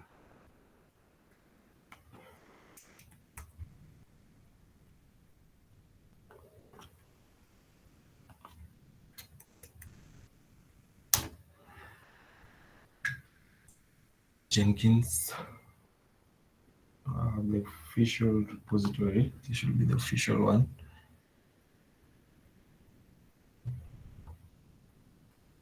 Oh yeah, thanks Sam. I think I'm missing negative V there. Yeah.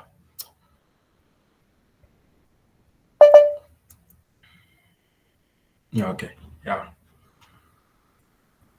So Docker PS. So I should have a Jenkins container running. So this one. And then so let's just check first if the container is having negative IT. It's having Docker first. So Docker. Nope, some not. Don't think if that is it. So Docker stop. So I'll stop that container. I don't think I have that. That is the full command. Let me just try to get it from documentation.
Hello, Maxwell. Are you still here?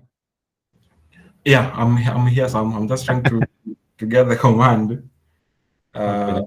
Yeah, because I don't think the documentation has it. So I got it from some videos. So let me just get that command to make Docker available on the Docker container. So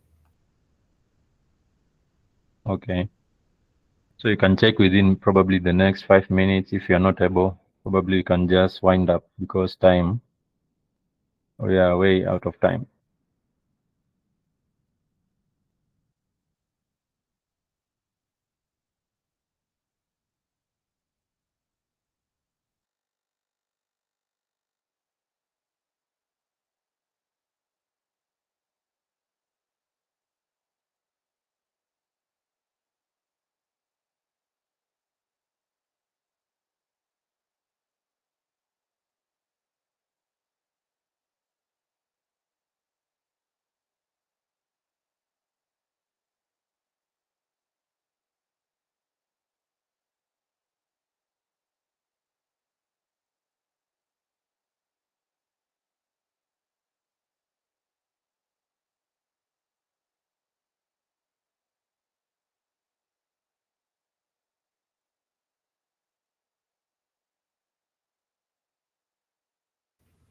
yeah, so I have the command here with me. So let's just do it. So these things, okay.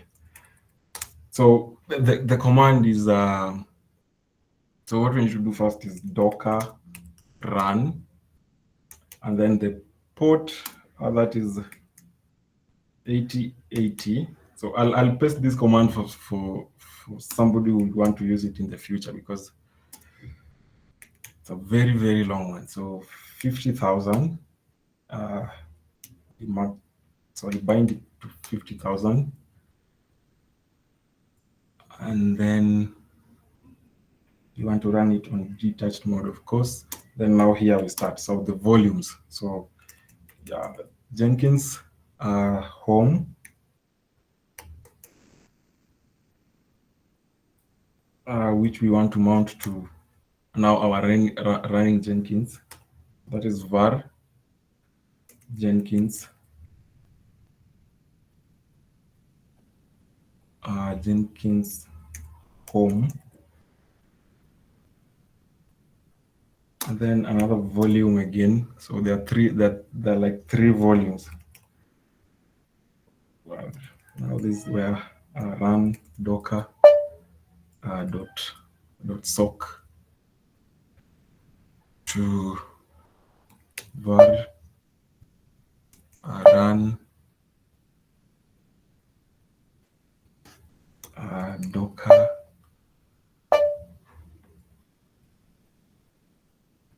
docker dot sock,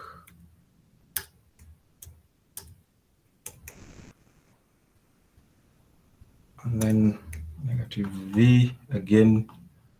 So the last one. So we have to.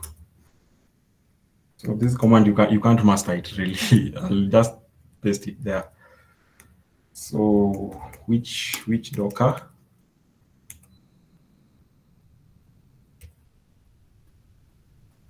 And then user bin / docker,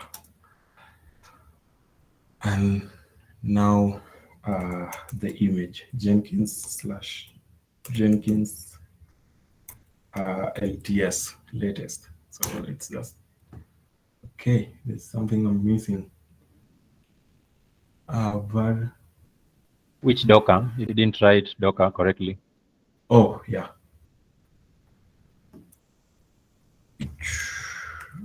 Docker. Okay.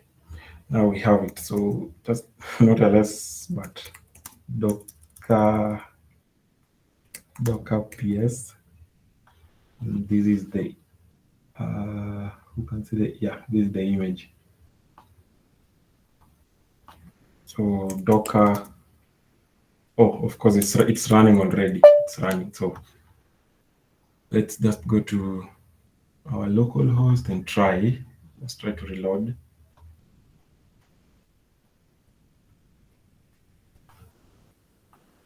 As it reloads, let's just check if we have our Docker existing. So Docker sock,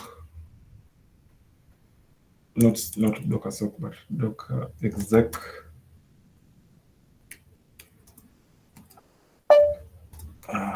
bash. So Docker, this time it's available. So let's just check the service Docker status. Okay, this is crazy.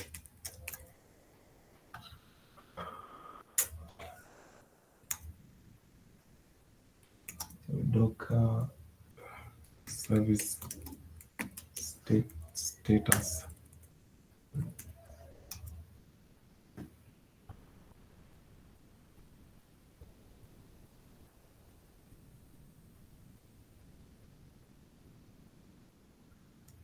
Oh, not service.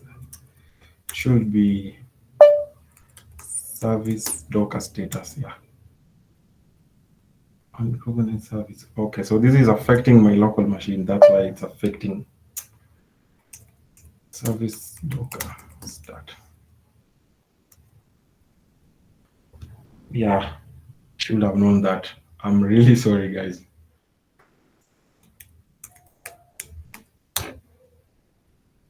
Yeah, so let's just check this status one more time.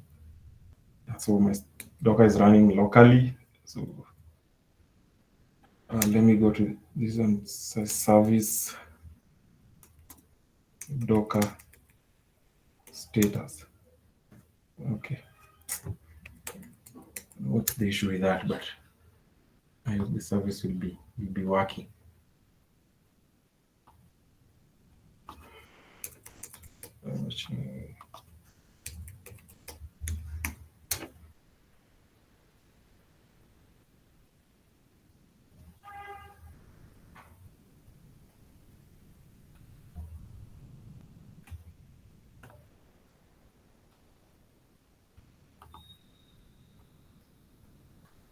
Okay, I have my pipeline here, so let's just execute it one more time.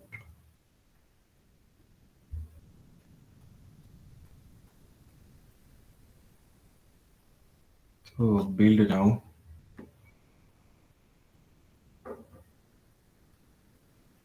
Okay.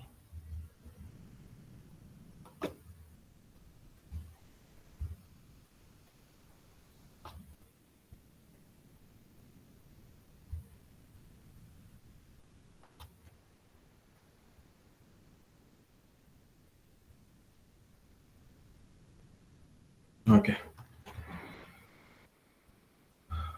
Fingers crossed. I hope this will work because it worked.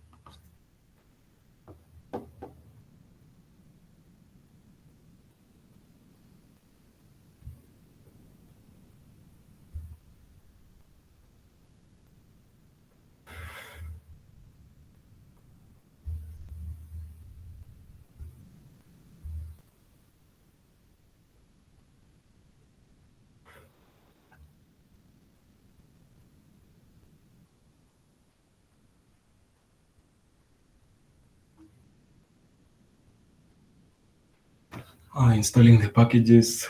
So let's just give it a moment of silence.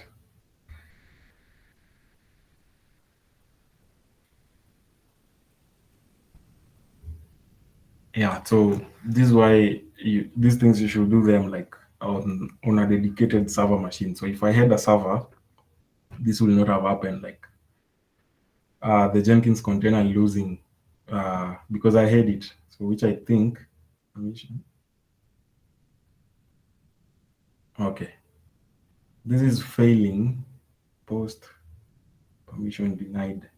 So this is a Docker issue, but guys, let me just finish on this because of time.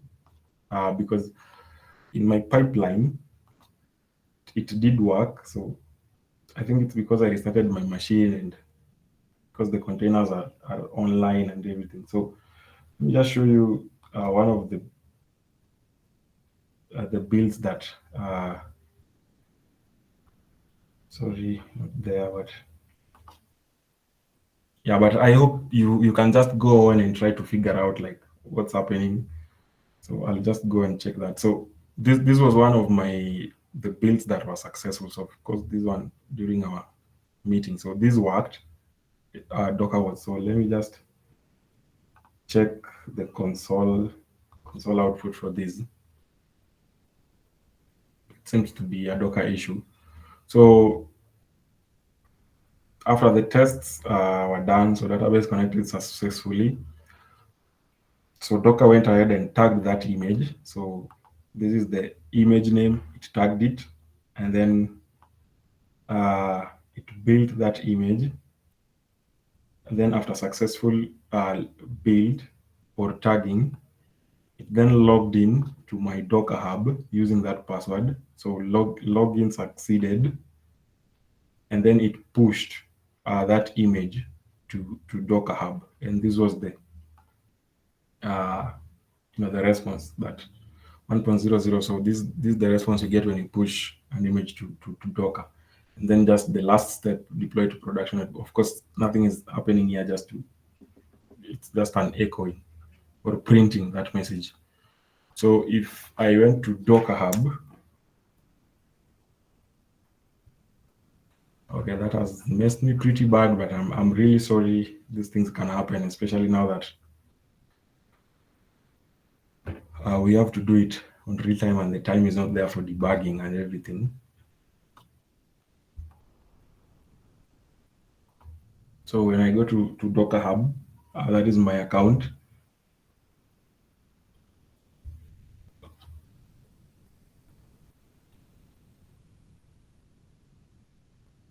So I'll find the image pushed here. So this was like 6 hours ago.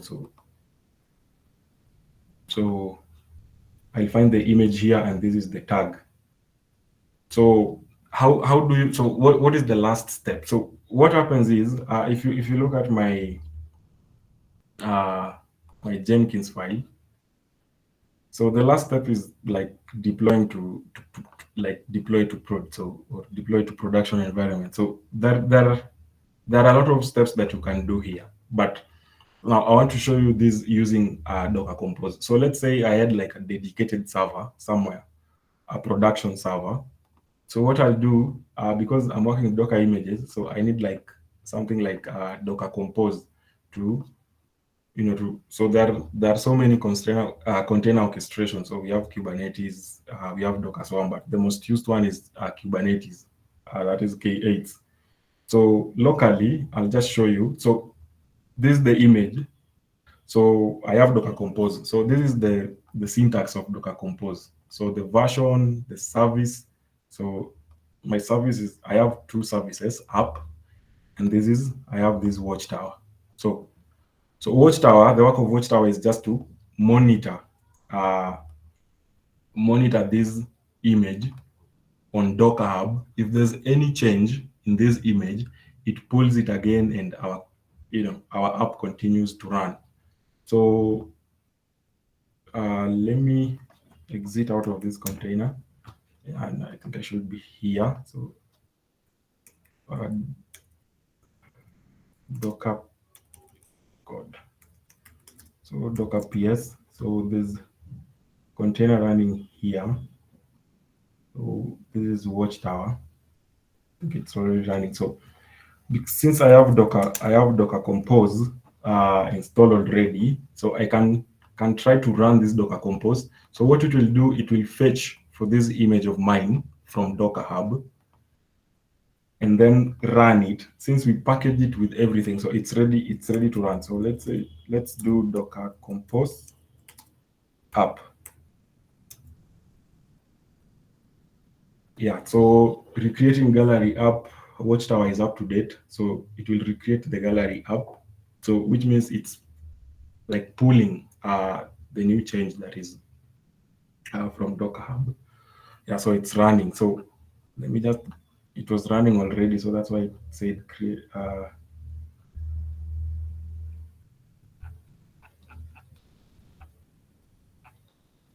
Yeah, so this is just the work of Watchtower, but our first.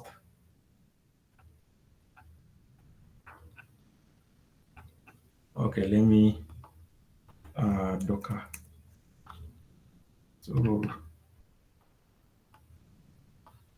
yeah, so you see, server is listening on port 5000.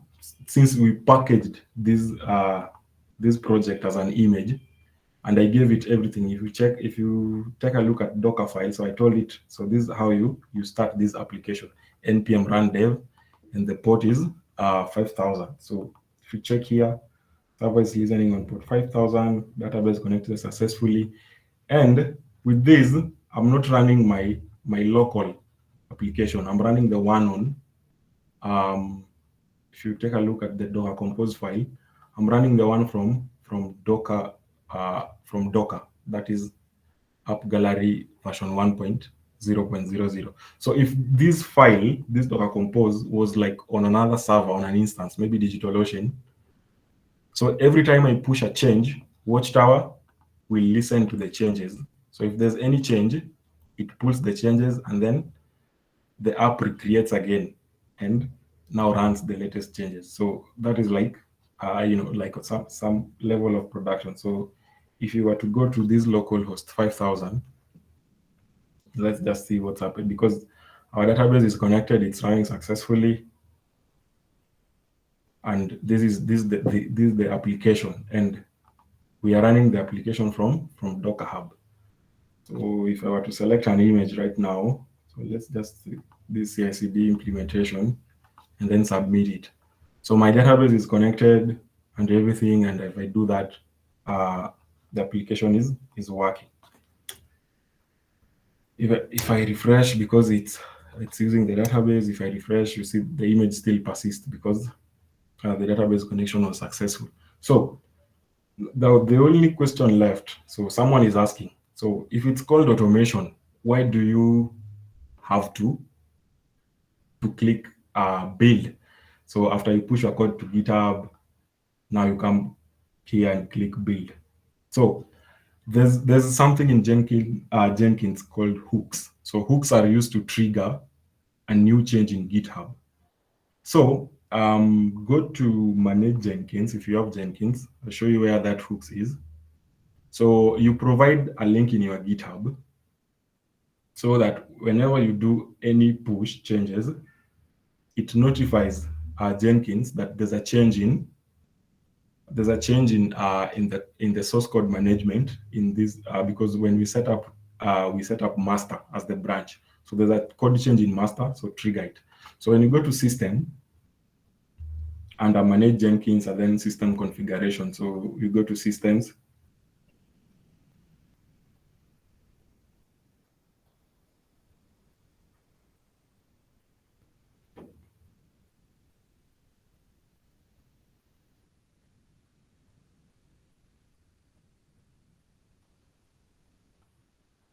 Okay, it's taking a lot of time, but I hope I'll be done like in the next like 10 minutes, some just 10 minutes, then I'll be done. So you scroll down where we have GitHub. So because we are using GitHub, so those who are using GitLab, so you need to go and install the GitLab plugin so that you can find it here. So I'm using GitHub, so I'll use the advanced section, and then here I have specify another hook for GitHub configuration. So when I click this GitHub configuration, so this is the link that I need to add to GitHub. So when you go to GitHub, so go to GitHub and then go to that project, go to settings. Inside that project, in the repository, you'll see a settings tab on the top. So which means you are on the settings of that repository. When you go to settings of that repository, you'll see webhooks. So under webhooks, so I had one set up here. So I think I'll just explain this. So you see, my last delivery was successful. So under webhooks, so this is where you set up the Jenkins. Now I know you're wondering, like, my Jenkins is running like on local host, 8080, and it's on in my local machine. So, and the link that you need to put here is an internet domain. It's like those who have worked with Daraj API, that there's that part, callback URL, should be a domain available on the internet. So what do we do? So since I'm running it locally, so earlier I said that Jenkins, you need to create a server somewhere on the cloud, install Jenkins, and then run it there. So when you run it there, of course, instances, they give you IP address. So for me, I would have said, like, if it was running like somewhere on the cloud, I'd say, like, let's say like 192. My app is running on localized, like 192 point, 36, something like that. And then just since it supports, so we put port 88. So let's say if I were running this on a cloud somewhere, but since I'm running it locally, there's a way to check a local host on the internet using some tool called ngrok for testing purposes. So when I say ngrok http, and then the port that I want to check online is 8080. So when I do this, it will give me uh, um, a link that substitutes to this port of mine in my machine. So let's just wait for it. So I have a link here. So this refers to port 8080. So copy the link. So once I copy that, I'll go to GitHub and then say, so this is the link to my local host. This is the link substituted to my running port 8080 of Jenkins. And if you check here, there's this part, GitHub webhook. So this you take it, and then now you add it here. So .app. So there's a slash that should be there, and then the content type. So this is the default. So just choose application JSON, and then update your webhook that way. So once you have it updated, which now, so this part you just leave it the way it is, that way, the way it is.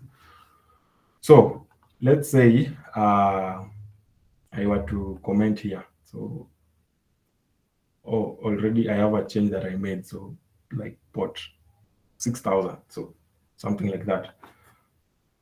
So I'll push this change, and let's see if it triggers Jenkins to run our automation. So which means if you are a developer, let's say you checked out into another branch, you made a change or fixed a bug. So once somebody reviews those changes and then merge them to merge the changes to master, so nobody needs to go to Jenkins and click build. So with that setup, it will trigger the build. So let me just push these changes, like do git add, git commit, let's say minor change, something like that, and then push this change.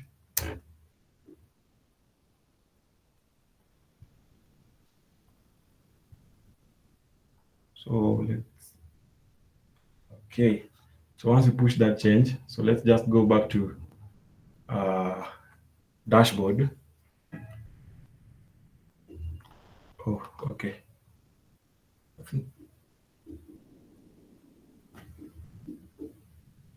And just check at our pipeline. And you see that the build was triggered, actually. Yeah. So the build was triggered automatically and it will start. So it will check out of the code. So that way you, now this is the automation part where you you make a code change into maybe some branch, somebody reviews and merge to master. So nobody needs to log into Jenkins and trigger that build because we've set up a webhook. So this will just do the normal, push it to GitHub. And so if I had this Docker Compose somewhere on the server and I have Watchtower, so Watchtower will just listen to a change in the image, and then the changes get to production level even without the user knowing that the system went down, or there was like what do we call it, like a glitch for some time. The system went down, then went up. So with the use of Watchtower with Docker Compose, that's how it helps. It notices the change and then just updates the changes automatically. Yeah, so I think that's it. CD pipeline stuck on how he has automated it, but I've seen his Jenkins file script. Question for him.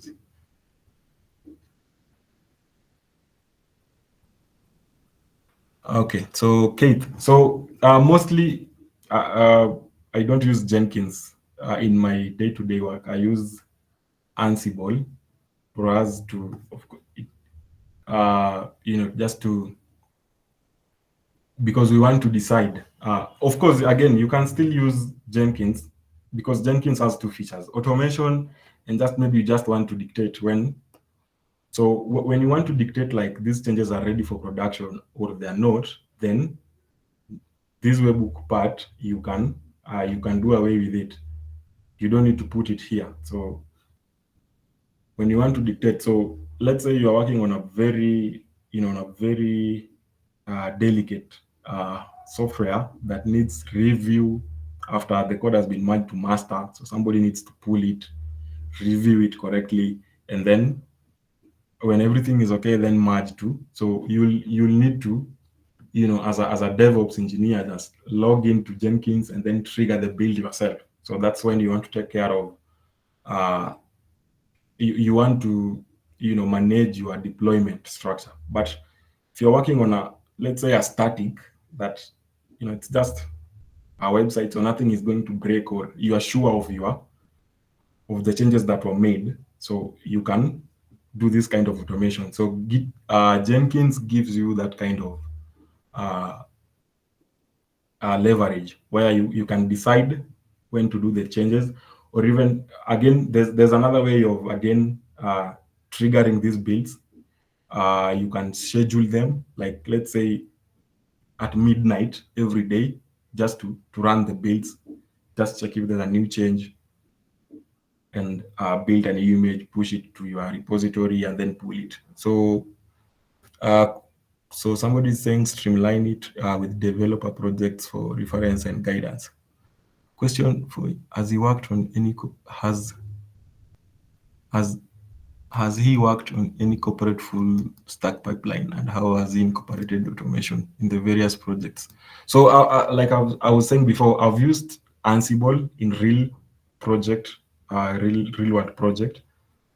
So Ansible is kind of, now you need a server instance where you just create a user, install the packages, git clone the code, save it somewhere on the server, and then start it. So that's what I've done, like in real world. So I've never used Jenkins in real-time production, but I've used Ansible. Yeah, so that is another tool that you can use. Yeah, so I think that's it, guys. Even though our 2 steps failed, which I think is because of something to do with Docker, but I think at least you get, somebody has gone home with something. At least you can start on it. And even if you have a question in the future, or maybe you are trying to do something, you can just holler me up and we get into maybe a webinar and see what happens. Yeah. So thanks, Sam, for the opportunity just to showcase this. I'm very grateful for that. So thank you everyone again for listening, and it really counts for me. Thank you.